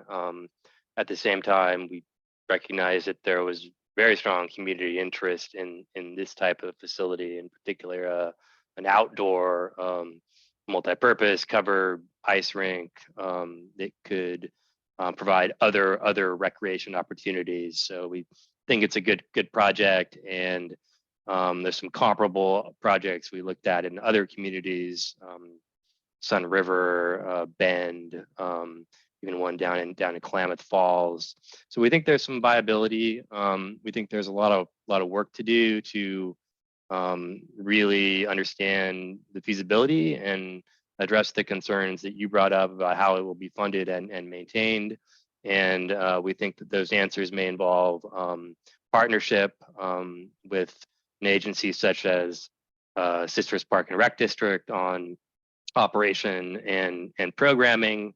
And then it may require other funding sources that are beyond typical funding sources, general fund and SDCs, and that's where we might look at a general obligation bond and potentially a levy that would support operations, maintenance, and staffing, as you brought up. So those are some ideas we have, some strategies, but where we've left the recommendation is that the city should continue to explore the feasibility of funding this project and operating it. And once those feasibility questions are answered and a more solid funding strategy and operation strategy identified, then the project can move forward. But it's still at the very preliminary stage, but it is in the plan if the city is ready to start working on that project. Thank you. And I'll make a quick comment, and that is that this is a wish list planning document. That's the way you need to look at it. And this is my third parks master plan. I've done 2 others with these folks. And you don't have it in there. It's hard to go after grant money and other funding. It needs to be a part of your comprehensive plan that these are things you want to do. We may or may not build something on that site. But if you don't have it in here with a number attached to it, it's pretty hard to go out and go after funding agencies and other grants to make something happen. So as you look at these lists, keep in mind, they're a wish list of projects. Some will get done, some won't get done, some will change. But I think focusing down into that level of detail at this time is probably not beneficial because we don't even know. The number could double by the time we try to do it. I apologize. Maybe less. Yeah. That's okay. Okay, Councilor Webb, questions?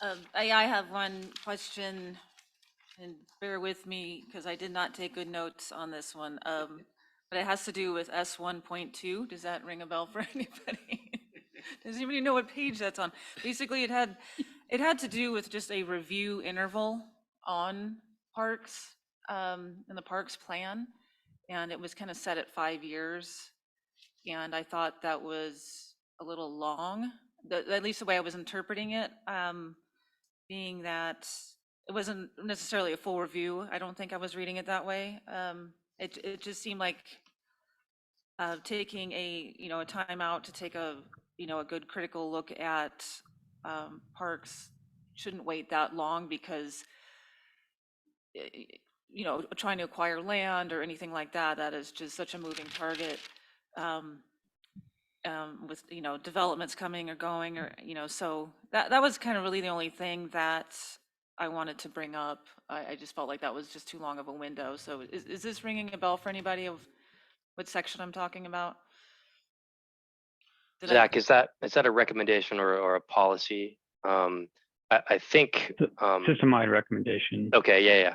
So I think what we're implying is cities typically update these types of documents about every 10 years, and Sisters is on that schedule with this update occurring until 11 years after the old plan. But there is opportunity for incremental updates, and the city did that in 2016 as part of their own update. They updated the 2011 plan in 2016. So we do see these that cities do, and so that's not overhauling the entire plan, but it is adjusting the projects as Councilor Ross spoke to. Adjustments for adjusting the plan as things change. But every year, your Parks Advisory Board and City Council will have a role in determining what projects actually happen based on available funding. Okay, thank you. Yeah. Council Ross, questions? No. I've read it so many times, I can. You read it and you love it. Actually, I do. I do. I don't have any questions either because I've been through it pretty extensively as well. So, all right. So we've had our questions. So now we need to go to public testimony. We will now invite members of the audience to provide testimony. If you are providing testimony, please state your name and address for the record before proceeding with your testimony. Do we have anybody here? Anybody online? So I will call the two folks online, and if you would like to speak, you can unmute yourself. Eric Strobel. Probably driving. Right. And there's an iPhone user that does not have a name if you'd like to speak. Don't hear anything. Okay, thank you. Now we're going to ask, I have to ask the counselors one more time if there's any follow-up questions. No questions, but I just want to recognize Asa in the back who's done. Eli, I'm sorry, in the back who's done extensive, Asa left, done extensive work on this project out in the parks. Okay. He didn't want to speak, so. All right. Any final questions? We're just going to call you Ace. How's that sound? All right. Any final questions? No? Okay. If there are no further questions, I will close the public testimony portion of this hearing. The public testimony portion of this hearing is now closed. It sounds like a repeat, doesn't it? We have now closed the hearing and must deliberate towards a decision. Our options are to, 1, approve the amendments as proposed, 2, approve the amendments with changes, or 3, deny the amendments. When your name is called, please provide your thoughts on the proposed amendments and what decision you are inclined to make.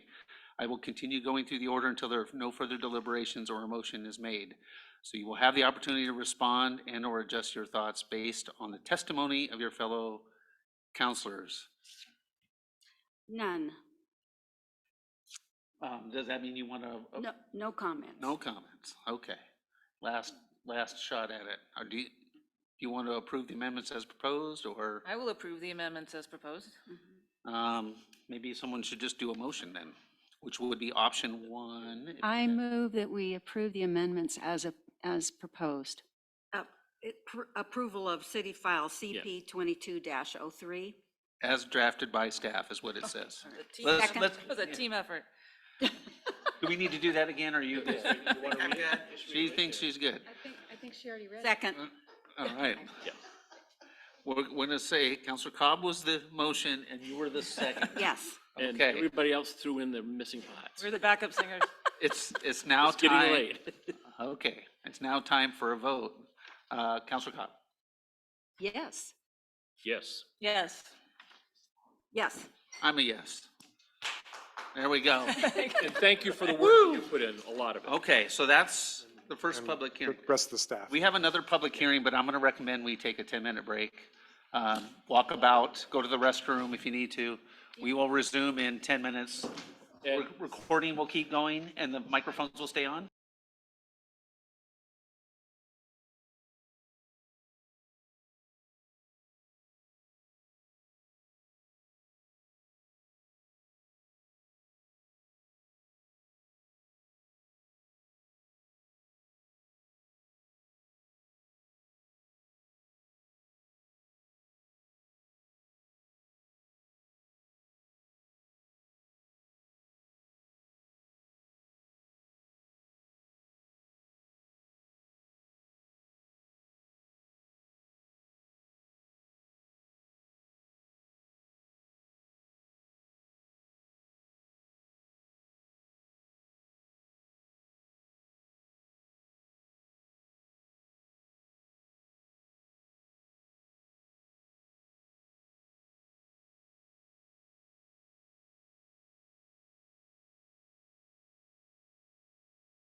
support it was part of the proposal, and that kind of pushed this rezoning along. So we were kind of killing two birds with one stone with this.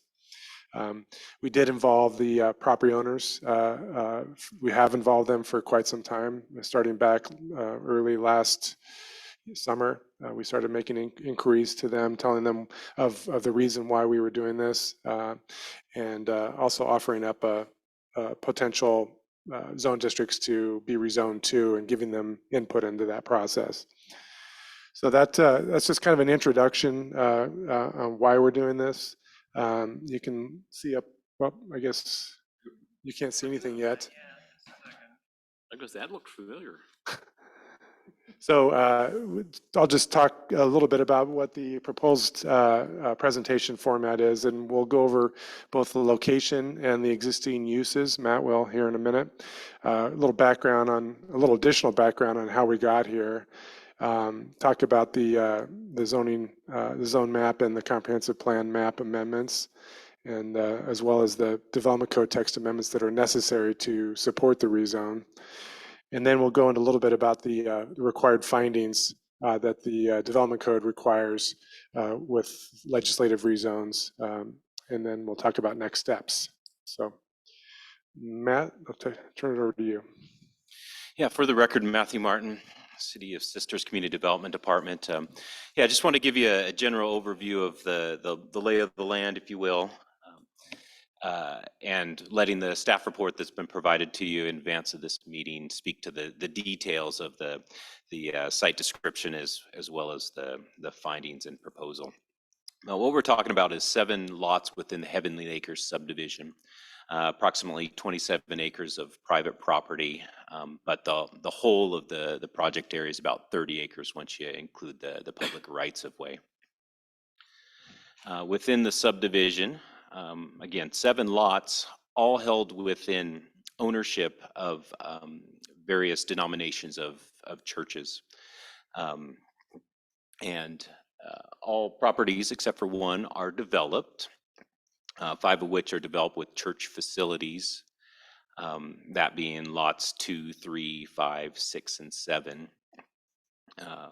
Lot number 4 is the vacant lot, and that's, we'll get to that, where it's the subject of the multifamily residential zone change component of the recommendation from the Planning Commission. And then lot number 1, owned by Sisters Community Church, is houses a community building, commonly referred to as the hangar, where some of their outreach activities take place, as well as another activity building that was previously used as a school, but is currently utilized as part of their outreach programs as well. But also some recreational facilities, ball fields that are used by the community at large.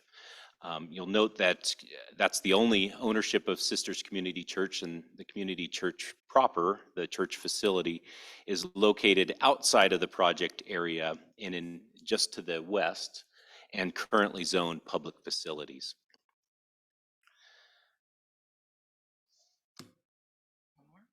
Yeah, next slide. I should, I think I advanced a little bit more quickly, but I think we generally know the area of this project area, but for the good of the order, it's located in the southwest portion of town, bound by McKinney Butte to the north, Highway 242 to the south, Brooks Camp Road and Desert Rose Loop to the west, or excuse me, to the east, and then Sisters Community Church and the middle school to the west. And then just some general background, acknowledging that the subdivision was platted in 1981 under county jurisdiction, and then was annexed into the city in 1999.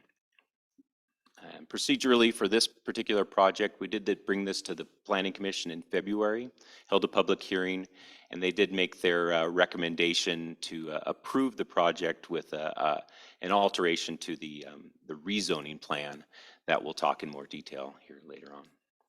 So I'll pass that to Scott. Okay, so this map shows what the proposed rezone would be to initially. This is the staff recommendation that came forward to Planning Commission. You can see the area outlined in yellow is the area that was proposed to be rezoned to MFR, which stands for multifamily residential. Would have been 2 lots, 5.6 acres.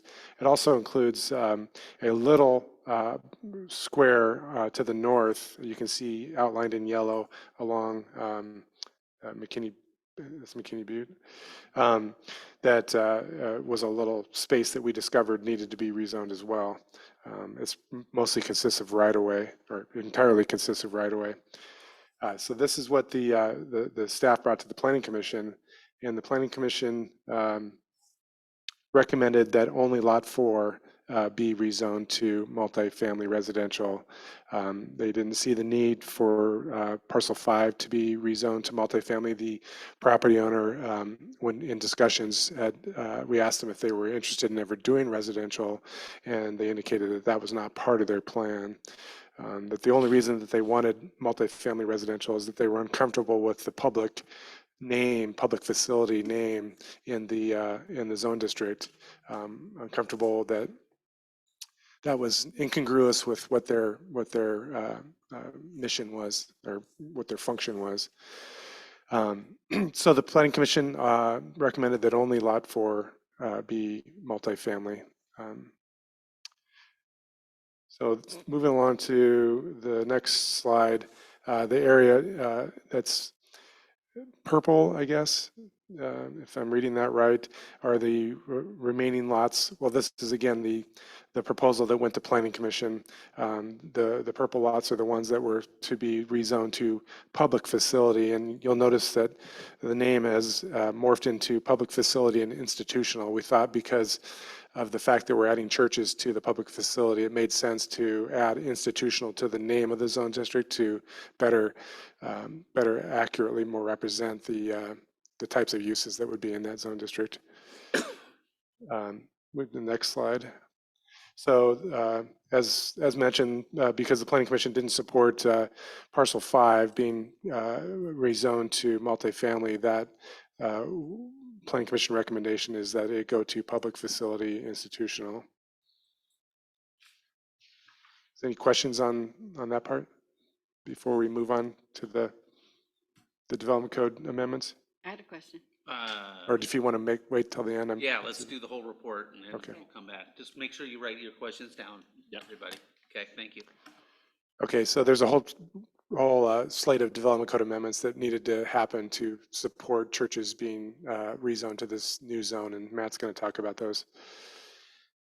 Yeah, so throughout the code, we reviewed it not only for the change in the title of the zone, public facility zone, to also incorporate the public facility and institutional. So you'll see those terms used interchangeably in our report and other documents, because right now and through the zone change, it's public facility, and then ultimately, if adopted, the rename would be public facility and institutional, PFI. So keep that in mind if you're seeing the discrepancy in the various terms. But to accommodate the existing church uses as well as intended uses that the property owners expressed for the future ambitions related to the use and development of their properties. So we're keeping that in mind as we evaluate these and propose these changes. So the full scope of the specific amendments are included in the staff report, and here's just an overview. But I do want to acknowledge we did have a bit of a formatting issue in presenting the final staff report to you in your packet. You may find that the exhibits don't include the underline and strike through format that is characteristic of a change. What's presented to you in your report as part of the packet were or adoption of or acceptance of those changes. There are no differences from the exhibits that were presented to you at the work session that we had last month. So I just want to acknowledge that. I'm happy to provide copies of the corrected or strike through and underlined exhibits if you like, but it's consistent with what you saw before. Just wanted to acknowledge that for the record. So the First Amendment being that to the definition of community centers. One of the property owners has expressed interest in establishing and expanding a community center on their properties. So currently, the definition of community center is limited to public ownership of such a facility. The proposal is to expand that and allow both public and private ownership of such facilities, and thereby paving the way for a church, a private entity, to establish a community center in the community. Next slide, please. As you might expect, the bulk of the changes are related to the public facility district. And this is our first introduction of that new term, the public facility and institution district, changing to the title and then other areas where it's referenced in the chapter.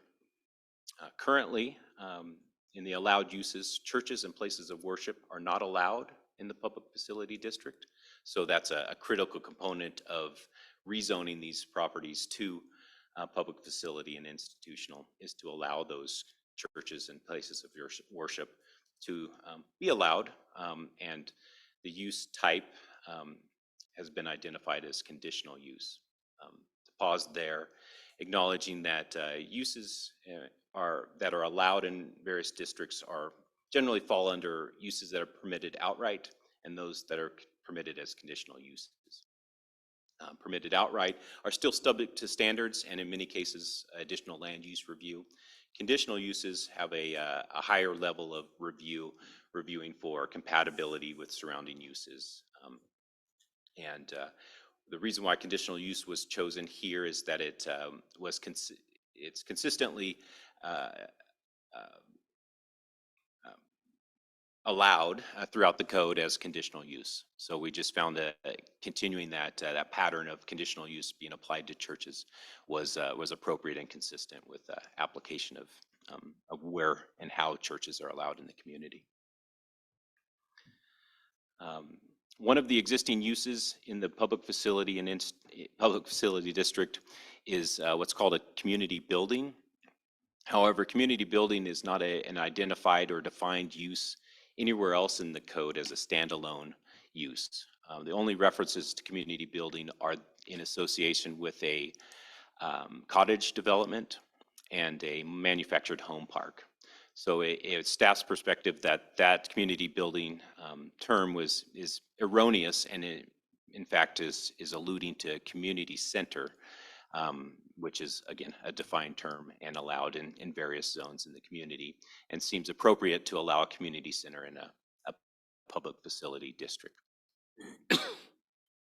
Next in the allowed uses is expansion of what's currently allowed as public playfield, sports complex, and similar recreational facilities to also allow private ownership of those facilities.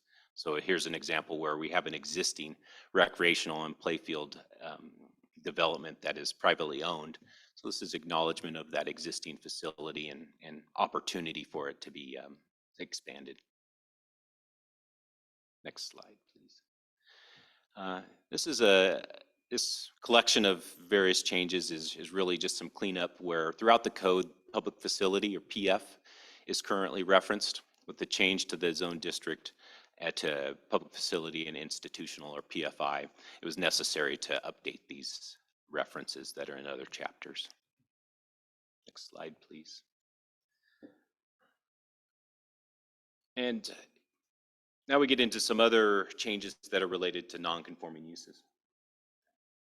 A quick overview for those that may not be familiar. Non-conforming uses are those that were lawfully established at a time where it wasn't regulated in the same way that it is under current development code standards.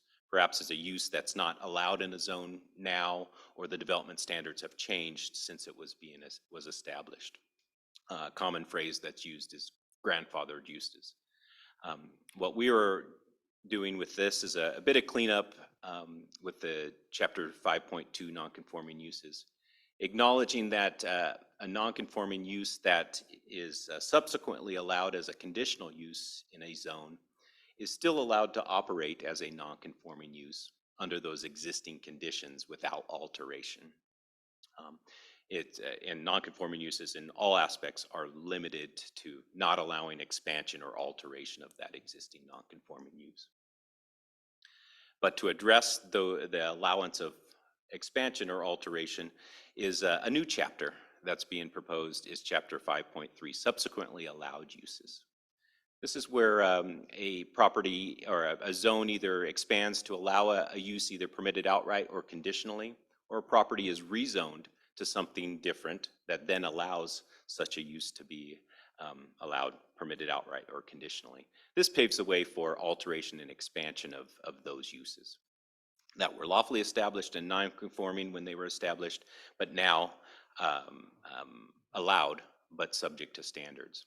And so those expansions and alterations would be subject to all of the existing or standing development code standards that are in the code today.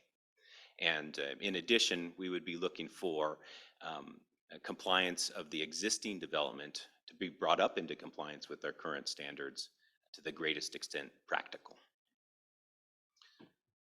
I think a good example here in this particular situation is the Episcopal Church was approved as a permitted use in 1983 when it was under county jurisdiction. Now, in the UAR 10 zone, it's allowed as a conditional use, and now with this zone change, continue to be allowed as a conditional use. But this paves the way for them to be able to alter that conditional use and expand. Not saying that they are proposing it at this time, but it provides that opportunity in the future.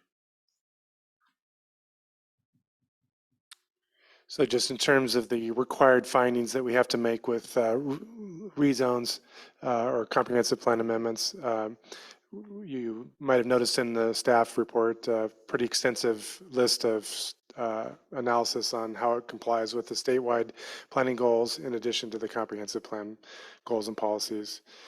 In addition, it is required to ensure that any rezones do not negatively impact transportation systems or transportation plans, or the assumptions that the transportation plans were approved under.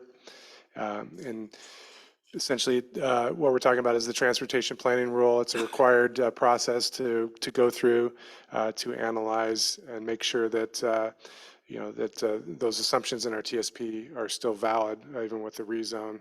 And so that's an analysis that we hired had our transportation engineer, Transite Consulting, and Joe Bessman, who's with us tonight, to do this analysis.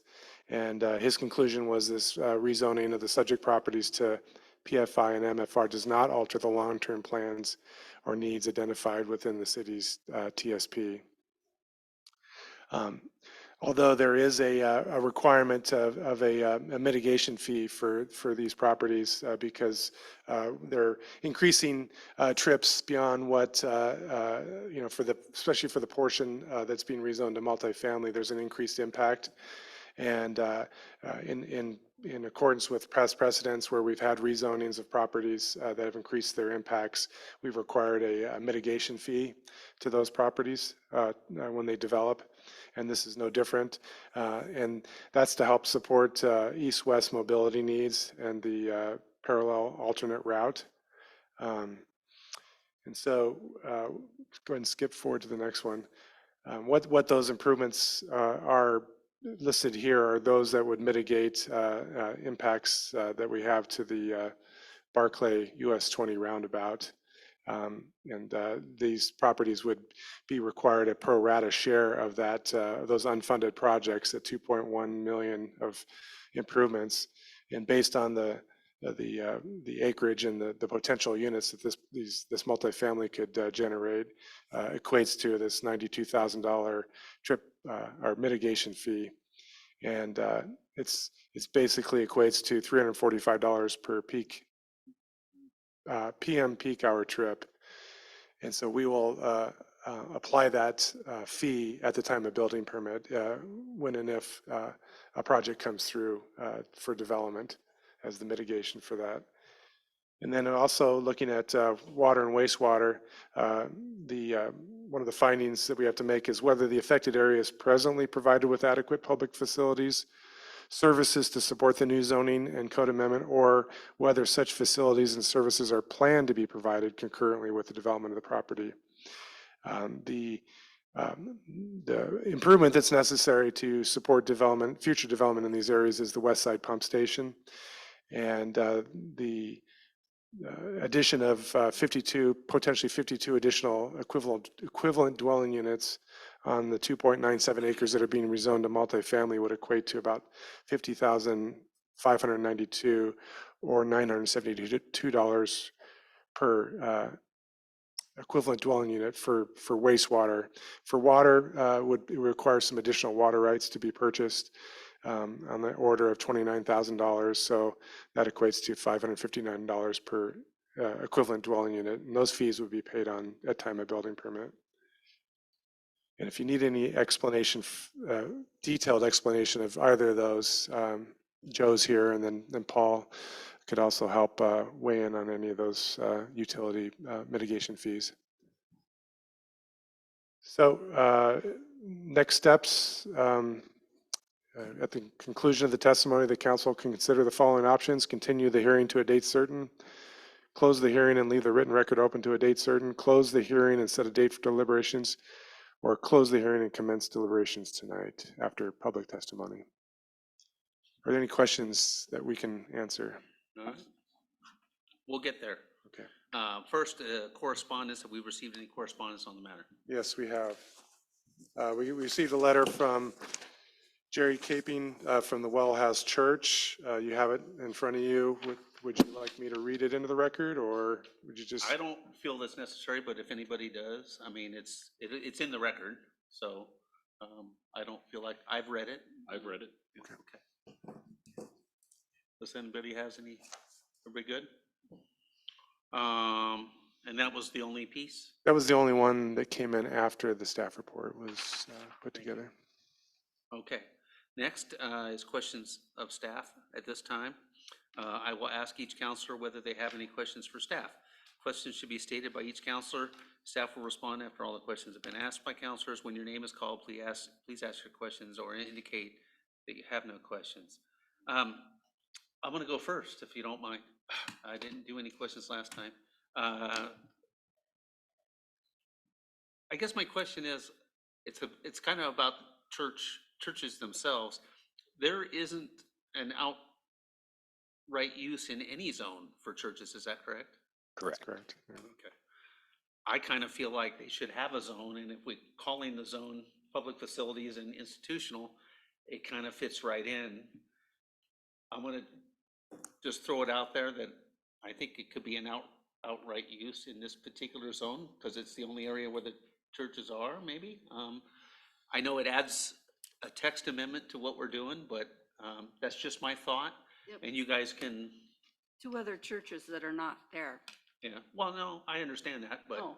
but this zone, I'm just thinking that we're kind of modifying the zone to fit them in. I think a conditional use is, I don't know. I mean, it's just another step in money that they have to go through. That's just my thought. Again, if you guys don't agree with me, I'm okay with having keeping it the same. That's all I have. My concern, Michael, real quickly, is that this rezoning affects all public facilities land within the city, correct? Correct. So it affects the lot that this building sits on. Yeah. So if we make it an outright use, I know what you're saying and I understand the logic behind it. Yeah. I truly do, but I think that as we look at down the road, how's this going to affect the planning department and the council 5, 10, 15 years from now, if there's additional land coming into the city, I think it keeps it cleaner. Okay. Yeah, and we can.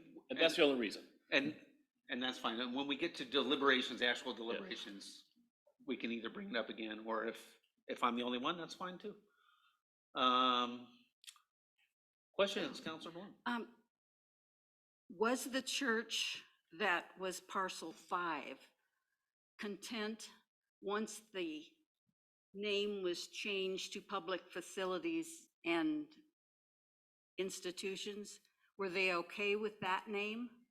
So I corresponded with them. I wasn't, I think it was via email at that point that we were changing the name and adding institutional to see if that would it kind of alleviate their concern. And I did not hear back from them. So you haven't heard that they are glad or upset that they're being removed? I haven't heard anything. They were required to notify them of the initial hearing, and like before it even got to an application stage, had multiple conversations with all the property owners out there to kind of have a conversation about what the possible zones that they could zone to that we would support. And at that time, they'd indicated the support for multifamily because the discomfort with the public nature. And then I re-informed them later when we decided to add institutional, see if that would change anything, and did not hear back from them.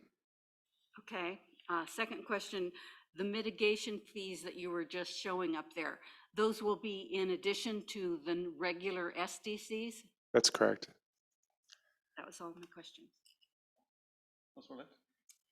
Yes, so refresh my memory, in MFR, churches are conditional use? Correct. Okay. And if everything had stayed UAR, that would have limited what any of the churches could do if they wanted to build something new in the near future. That probably would have been a very difficult process, possibly because what did UAR even let Yeah. anybody do? Yeah, if it's specific to churches, churches are allowed in the UAR zone as a conditional use. Okay. So it's less about the continuation of the use under public facility and more about, as Scott provided in the introduction, is to remove the UAR district from the city maps because it's antiquated because of it's within the city limits or by urban services. Okay. 24 years old. Yeah. I understand that. I was just trying to get specifics down. So, this is, ultimately, the way I see it, it's a win for all of the property owners out there to go over to the public facility and institution. But the one thing that they're limited on, except for the one property that has agreed to change to MFR, is that, you're not allowed to have housing in public facility and institutional, correct? Correct. Okay. So that seems like an interesting choice on some of those public property owners' parts, but, okay. They can rezone. They can rezone. Yeah, right, Ask but for a rezone. they're getting a Yeah. very good deal right now. They are. Paid for They by will the be. city to do all the heavy lifting, so it's just interesting choice. Now, in the transportation report,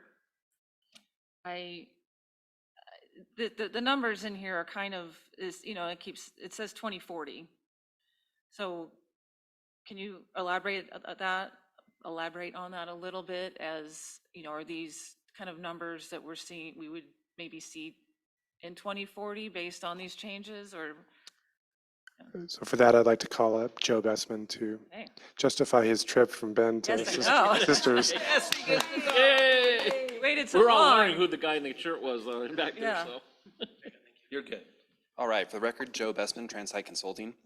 So because we have to do this rezone, we have to make sure we're not changing the underlying assumptions in the transportation system plan, which assesses 2040 conditions. Then we have to look at complete maximum worst case build out scenario. So we're looking at some pretty crazy numbers, to be real honest, in terms of what these potential impacts are. So the traffic study is based on what is that maximum development scenario? And just to make sure you guys are kind of clear on what we're looking at, it's a level of residential density that would probably require some level of underground, tuck under type parking to get to these densities. So this is what we have to do. It's a very hypothetical analysis, and that's where we get to these very high numbers. I think the reality is much better. We're at a location where we're right next to schools and retail and trails, and this is some of the best land, in my opinion, to develop density on. Okay, thank you. Yeah, that helps clarify that a lot. One of my concerns is that, I keep running into people that feel like if there's more housing, that will bring more traffic. And I always try to point out that, at least based on the 2019 Census Bureau data, we have, and I just looked at it tonight, that, for the working folks, there are 800 people that leave Sisters every day to work somewhere else, but there are 1,600 people coming into Sisters to work here. And if we can get some of those people here that actually could at least negate, or, it's not going to increase traffic because they're already part of the traffic problem. And if they're here, they can walk, they can bike, they're not, necessarily adding to that issue. And they're also paying taxes in our community with their jobs. So that would be fantastic if they got to be part of our community full-time instead of part-time. So, okay, I just wanted that to be clarified. And I think that's all I had. Thank you. Thanks. Don't go too far. Counselor, go ahead, Counselor Ross. I have another question I think that may have factored. I just happened to notice at the very end, the ODOT material, all show that both of the roundabouts, not, I can't remember what the term was, but they're already maxed out in ODOT's eyes. But that's got nothing to do with this project. They were maxed out before we ever looked at doing this. Am I correct? You are very correct. And I thought I heard that from the ODOT guy that was here. And then the only other question, this is a yes or no. And so by doing section 5.3, which is the changes, that would basically allow the churches to plan for future growth or those kinds of changes? Exactly. Is that what I heard when you mentioned? Yes. Okay. Thanks. I just need a little So, translation. Go ahead, Counselor Cobb, go ahead. Now, go ahead. so with that last, because that was part of the question I was going to ask. So you mentioned earlier that they would need to rezone if they wanted to build housing, but with this 5.3, would they be allowed to do housing? No, because there's not existing housing on the property. So any allowance for future housing on these other public facility and institutional lots would require either a text amendment to allow housing in the area or a rezone to multifamily or another residential district. So 5.3 does not address that scenario. So what's a text amendment? Text amendment is what we're doing with these package of changes to the development code. You mean So, future text? Future text amendments. Right. So it's changing the code either to specify uses or other standards that are applicable. Okay, just so it is a possibility in the future. Yeah, it's not a use now. Yeah. We're making a text amendment now. If there was enough support on council, we could make that text amendment immediately. I'm not saying that we have that. I'm just saying that this is an opportunity to do that if enough people are interested. Okay. Fair? And Yeah. so, and We're not adopted yet, so. And just because I'm kind of confused about this, so the churches that are already existing in town, there's 13 of them. And I think it was you, Andrea, that said that they're already on different zones, right? So do they all change to PFI? No. Just- No, Just the 7 parcels in the Heavenly Acres subdivision. That's the only ones we're talking about. Okay. so churches are allowed in various districts throughout the city, from commercial districts to multifamily to residential districts as conditional uses. That remains unchanged. So those churches are allowed to operate as under their current conditions, and depending on when they were approved and established, they either are a non-conforming use and then allowed to expand under these new subsequently allowed uses, or expand because they were established as a conditional use at the time they were. Okay. So And so the reason we couldn't leave them in UAR is simply because UAR needed to be changed no matter what was there because of the infrastructure. Yeah? Because it was just intended to be a holding zone. Right. Okay. Yeah. All right. Thank you. Yeah, I don't know who the city council was in 1999, but my gosh, no, just kidding. It's a millennium safe Yeah. zone. Yeah. So any other questions? Last shot before we move forward? Okay. Thank you. Public testimony. We will now invite members of the audience to provide testimony. If you're providing testimony, please state your name and address for the record before proceeding with your testimony. It says city recorder will call up audience members who have raised their hand for testimony. Anybody in the audience like to provide testimony? Okay. Oh, he raised his hand. Does anybody on Zoom like to provide testimony? Please unmute yourself. I hear none. Okay. Last shot, questions of clarification for staff. Does anybody on council have any further questions of staff? No. Councilor Letts? No. Councilor Ross? None. Councilor Cobb? Okay, none. I don't have any either. If there are no further questions, I will close the public testimony portion of this hearing. The public testimony portion of this hearing is now closed. We have now closed the hearing and must deliberate towards a decision. Our options are to approve the amendments as proposed, approve the amendments with changes, or 3, deny the amendments. When your name is called, please provide your thoughts on the proposed amendments and what decision you are inclined to make. I will continue going through the order until there are no further deliberations or until a motion is made. So you will have the opportunity to respond and or adjust your thoughts based on the testimony of your fellow counselors. I'll go first. Again, I kind of thought that churches as an outright use would be okay. If nobody else thinks that that's okay, then we won't even talk about it ever again.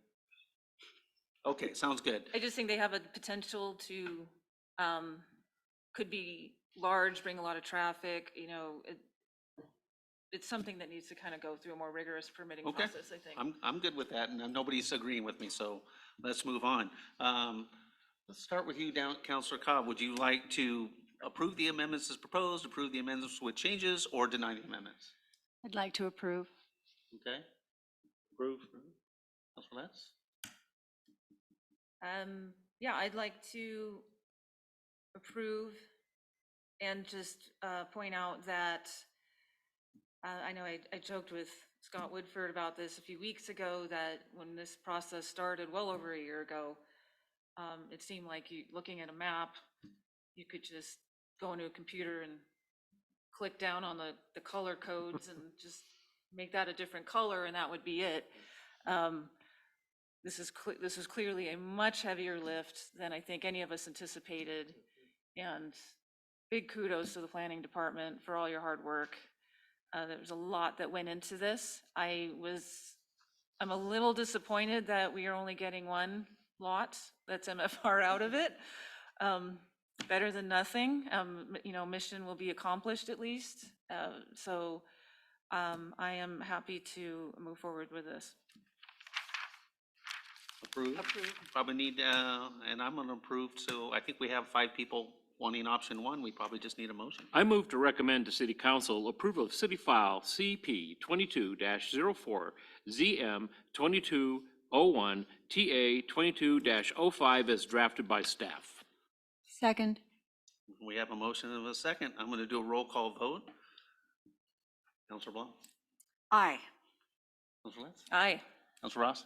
Aye. Councilor Cobb? Aye. And I am an aye. There we go. Can we Bam. do the wave? Okay. It might wake me up. Go ahead if you want. And just Good job. Thank you so much. Yeah, and so we do have a procedural next step is, as you notice in your packet, the ordinances formally adopting these changes are not included. We'll be coming back on April 12th with the ordinance in preparation with the details of the map changes and the exhibits and the text amendments for that, again, final formal adoption of the ordinance. And I want to also thank you folks, because I kind of pushed you a bit when I knew I wasn't going to be here for the April 12th meeting. And that's when I think originally we were going to hear this. And I asked that things be, both the parks and this be pushed up so we have a chance to hear testimony from the audience if there was any, and to let the citizens know we have a full council listening to this. And so I know that was a lot of work for you folks. You probably didn't have very many nights of sleep. And I want to thank you for accommodating me. I'd like to give thanks to Carrie for coming up with a kind of a formula or a plan for accomplishing that. And by separating out the ordinance and the hearing, we were able to accomplish that. And I probably should apologize to my fellow councilors that it's 9:30. Thank you. It's only 9:20. 4, so it's not I bad. will tell my son, you are the reason I couldn't tuck him in tonight, so, That's good. yeah. He'll I come will over and throw- yell at me next time he Yep, sees he me. will. Okay, Scott, I'm surprised that, you didn't try and slip in any sort of a truck stop or something into this zone? okay. Yeah, I'm kind of offended as a truck. Or a new park. What's some 4-story buildings? Yeah. All right, next up, we still have council business, resolution 2023-03, to adopt council goals, and it looks like Joe's gonna lead us. Yeah, I've been quiet for the last 4.5 hours. Oh, Boy, so we about time to appreciate it. talk. He's Not gonna a, not a lead with checks. spreadsheet to be seen. I know, gosh, something just wasn't right. Yeah. So I won't belabor this topic. About 3 weeks ago, you council gave staff the Valentine's Day gift of a council goal meeting session. So with that, we had some really good constructive conversations. Staff heard your input and convened, and I think we got a good list of goals that kind of complied with what you preferred for this next fiscal year. And so we had those all laid out for you in the proposed council goals. I think well, I won't provide any more narrative from some of the comments earlier in the meeting, but I think that I think it's a good job by you all to address almost every single thing, even with the Board of County Commissioners meeting that was discussed tonight. So good for you for being thoughtful about all those things. And I think it's very well done. And that's all I have to say, unless you have any changes. We propose accepting those council goals. Okay, does anybody have any questions or has anything, want to make comments on anything? I gotta say that, yeah, thank you for the nice comments that we've done a good job, but honestly, it's the staff that provided the blueprint for this. We added a few. I want to commend Councilor Cobb on bringing a couple of things that she was passionate about on board. Councilor Lett's the same. I think that's what makes us stronger is our differences, not our things that are the same. So thank you for that. And I don't have a single wordsmith change to make. In fact, I would add that the work that staff has done with what we threw at them on the 14th, makes us look smart. Yeah. I mean, realistically, this has been wordsmithed by them and made clear, and I think it's a wonderful piece of work. Councilor Letts, anything? No, just thank you for bringing us a good document to that meeting that was really easy to work off of and made for a nice, efficient meeting that got done on time. We like Anything those. more? Just thank you. Yeah. All we need is a motion then maybe? If people I want would to. move to approve and adopt resolution 2023-03. I second. We have a motion and we have a second. All those in favor, please say aye. Aye. Thank you. There you go. Thank you. Can you handle it though? That's a lot. Yeah. We'll see what the budget says. No, I'm kidding, kind of. Hey, we'll give the whole thing Another to the new day, city manager and another say, here you go, baby. Yeah. Okay. And that's all the applicants. Other business staff comments. Paul, you haven't been able to talk for a while.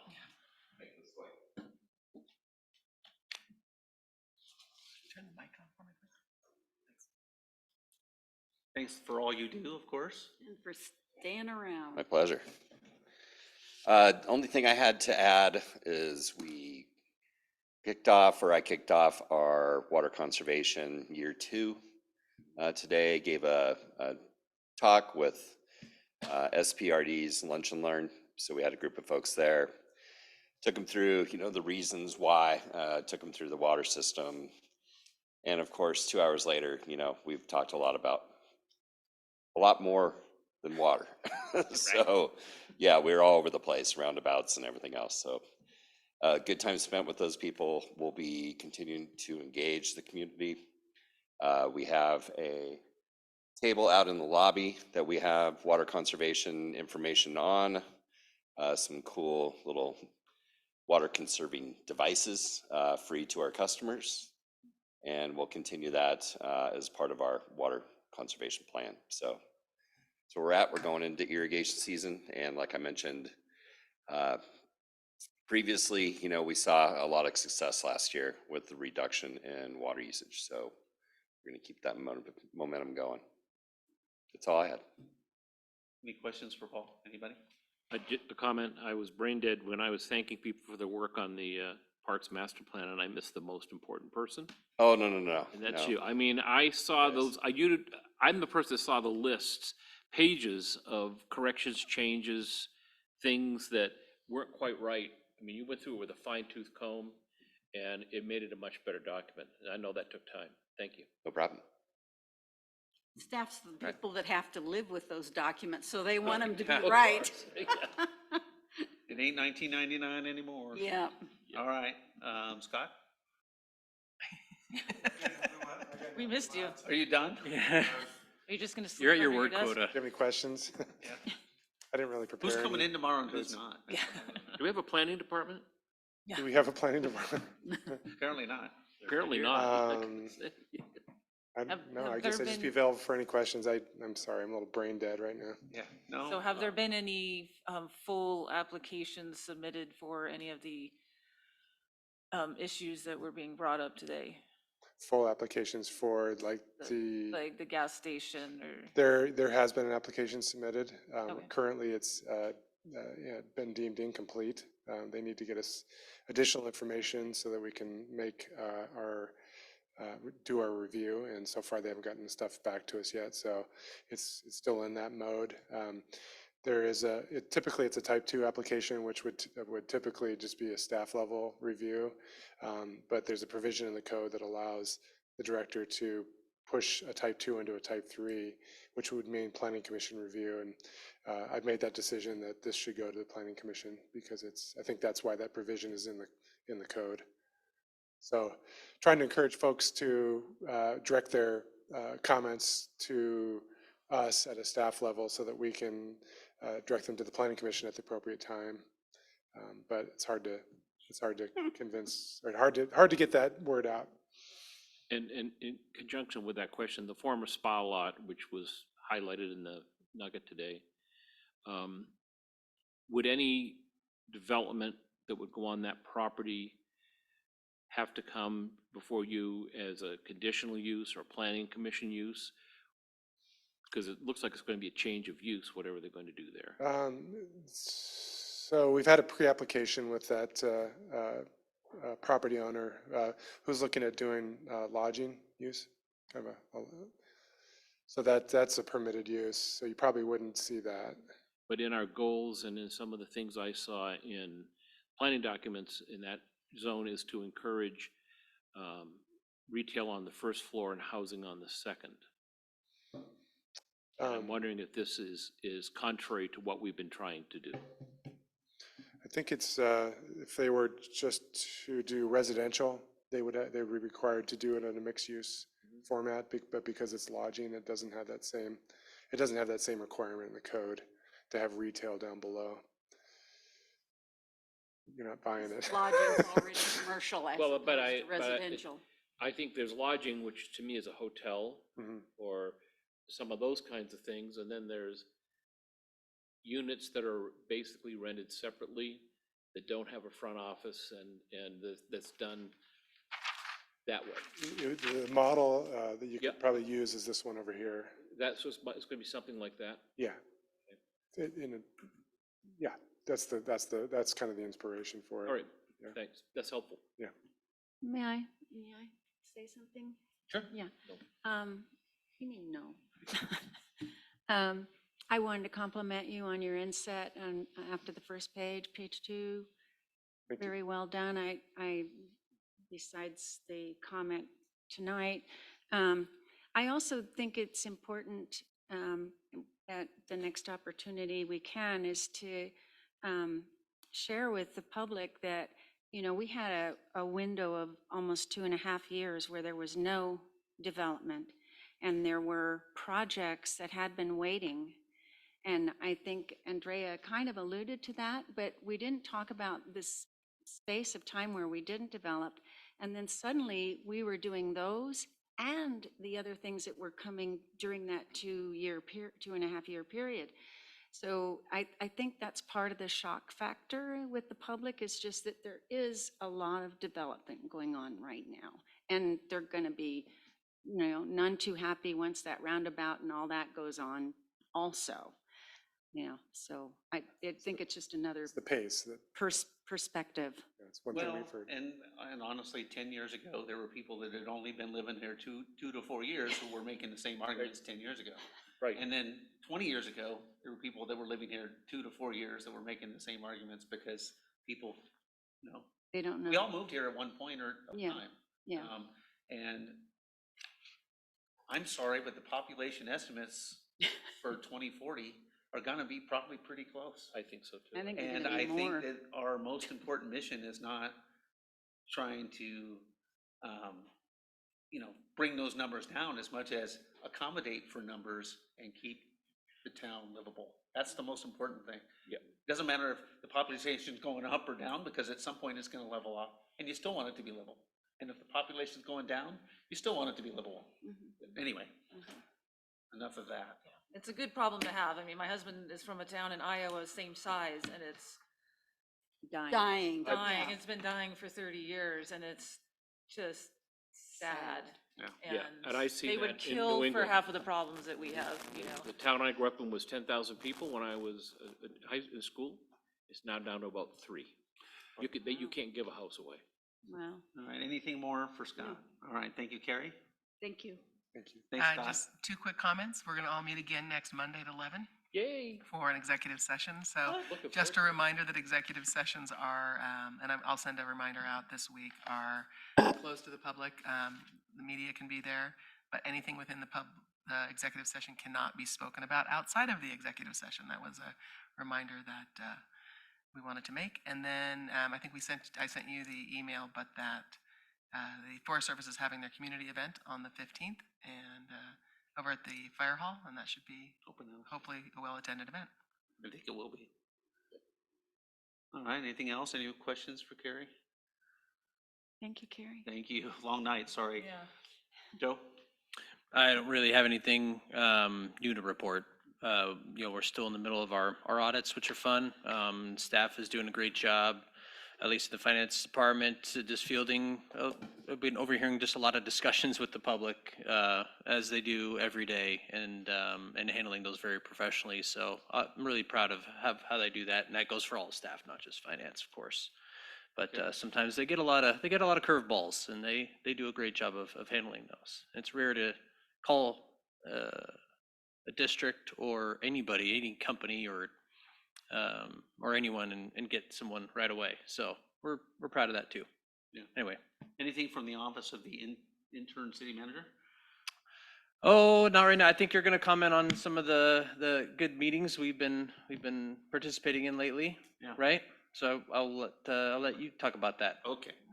Now it's down to us.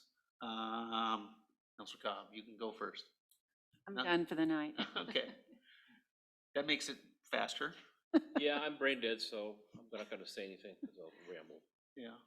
Councilor Letts. I participated in, I think, 2 events over the last 2 weeks. One was the CPACE workshop hosted by, I think, the Central Oregon Association of Realtors, which was basically going into great detail, especially with really dry bankers, about how this commercial financing process will work. I have about 4 pages of notes I'll read to you right now. No. You won't be taking Bridger in tomorrow night. I know.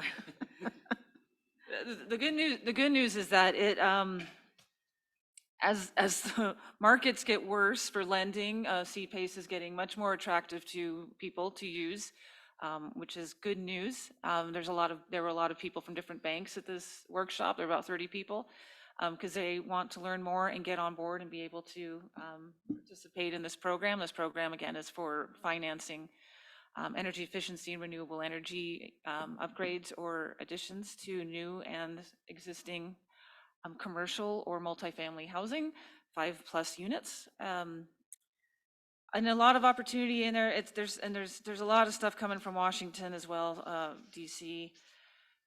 some of it has not been hashed out, whether, some of it municipalities can use and access, some of it has not been hashed out yet. If it's something, because a lot of times it's tax credits, which we don't pay taxes, but they might be, there's talk that they could be rolled over into grants or some other way that even a municipality could use them if we wanted to, but, you know, anybody building 5 units or over,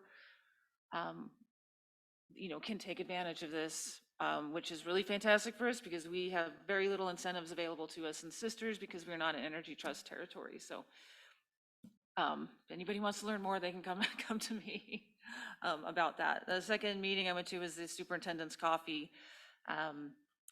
that the school superintendent holds, and I didn't get to sit through the whole thing, but the one thing takeaway was that I think I mentioned last time that they're had to pay a large amount of fire insurance on just the construction, and that has even in the last month grown exponentially from the exponentially large number that they had to pay the month before. So it something like 1.2 million or something like that, which is an enormous chunk out of a a budget to pay for a school and other projects. And so they're trying to see if there's a workaround with that, but that is the insurance industry right now, unfortunately. They are using fire as an excuse to gouge, yes, and or just drop people or companies or anything like that. So hopefully they find a way around that, because that is frustrating, and that's not how I think any of our taxpayer dollars that we voted on wanted to go to pay for that. So that's all I had. Thank you. I'm sorry, should I say something about CED's meeting, CEDS meeting? If you want, you did email us about that. Okay, I I won't. mean, I think the most important thing would be if anybody has any questions on that, they should ask you. Okay. Yeah. I'm good. Thank you. We had a very good meeting with our local houseless provider, amenities providers in the room, and everybody got along well and listened well and supported each other. And Cheyenne gave a very good presentation, which I think everybody could actually hear, as opposed to tonight when it was difficult to hear. And we got a better idea of what it's all about. She is going to take those ideas, fortunately, and coalesce them into a language that will be more appropriate for what's being presented, because none of us has that kind of expertise. We, I think, got through to her the fact that we don't have the bandwidth here or the expertise here amongst our staff and or our community to take any of these ideas and work them up and move them forward and whatever. The funding actually can be used for that as well.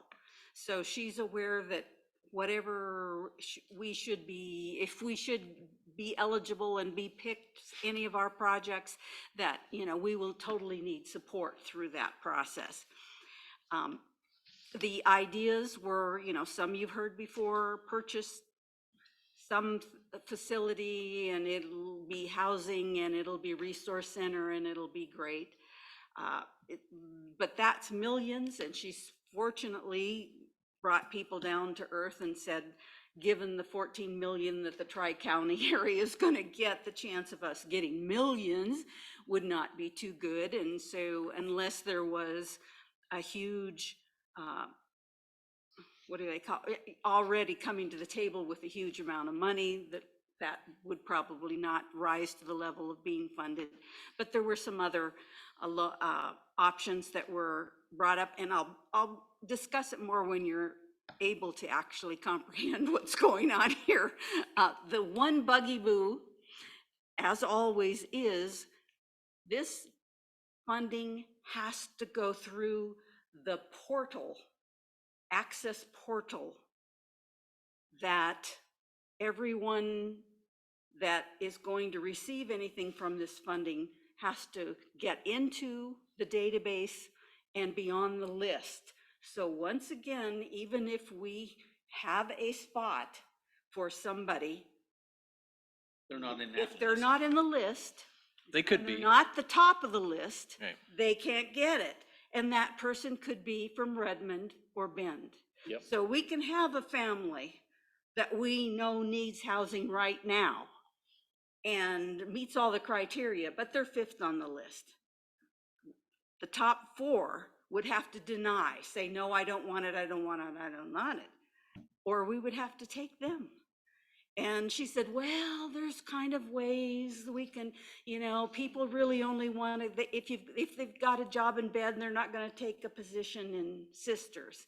But once again, all the volunteers and we were just going, I don't know how much effort we can really rally in this community for projects that would not guarantee that it'd be our folks that would get them. You have to get away from the government funding. I mean, if you're gonna get any kind of these government dollars, that's how you have to run the That's process. what this money, Yep. you know, and there is other monies So coming we have- around and whatever, but we have to remember if we put something forward for this particular pot of money, that it's gonna go through the portal and that whole design thing. So the good and the bad. Cheyenne is meeting with some folks on Monday, I understand.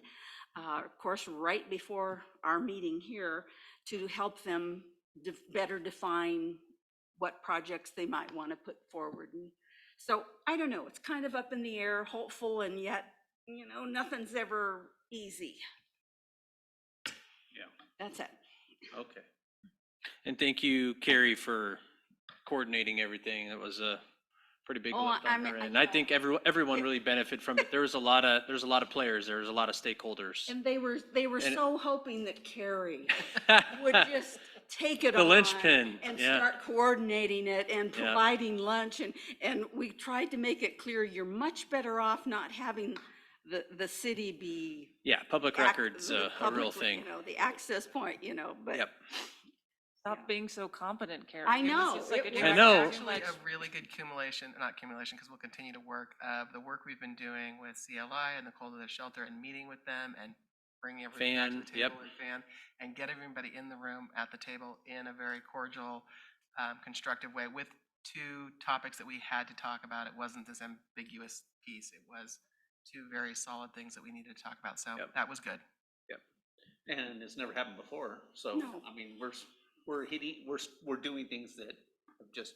Yeah, and just real quick, just with what Councilor Blum said about that portal, it makes the decisions that council makes with the kind of discretionary, if you will, affordable housing dollars that we have even more strategic and important in that respect. I mean, yes, they're good for matching, but if we can self-direct those without that, because you can have, you know, portal and local at parallel with each other, right? So just keep that in mind with a lot of decisions we make going forward. Okay. And I guess I'm last. I did want to mention that even though it was said in some of the public comments, we do have STR codes. You can't just put them anywhere you want. They're pretty strict. Could they be a little stricter? Maybe we're going to have that discussion next year or next fiscal year. I don't think it's an emergency. Is it good to look at it? Of course. We talked about it when we put it in 3 years ago or whatever, that we were gonna look at it. And guess what? We're gonna look at it. It was planned to not be a static thing. It was planned to be, okay, this is our new rules and we're gonna look at them again. So we're gonna look at them again. I think we're doing great, to be honest with you, despite some of the negativity. Tomorrow morning is the EDCO board meeting at 5 Pine that some of us are gonna be there, or all of us are gonna be there?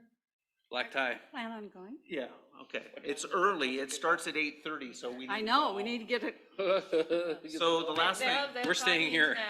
they will have. Yeah, yes, you will be there. Thanks, Eric. Please. Hey, no attention, man behind the curtain. Father? Have donuts. We like donuts from, anyway.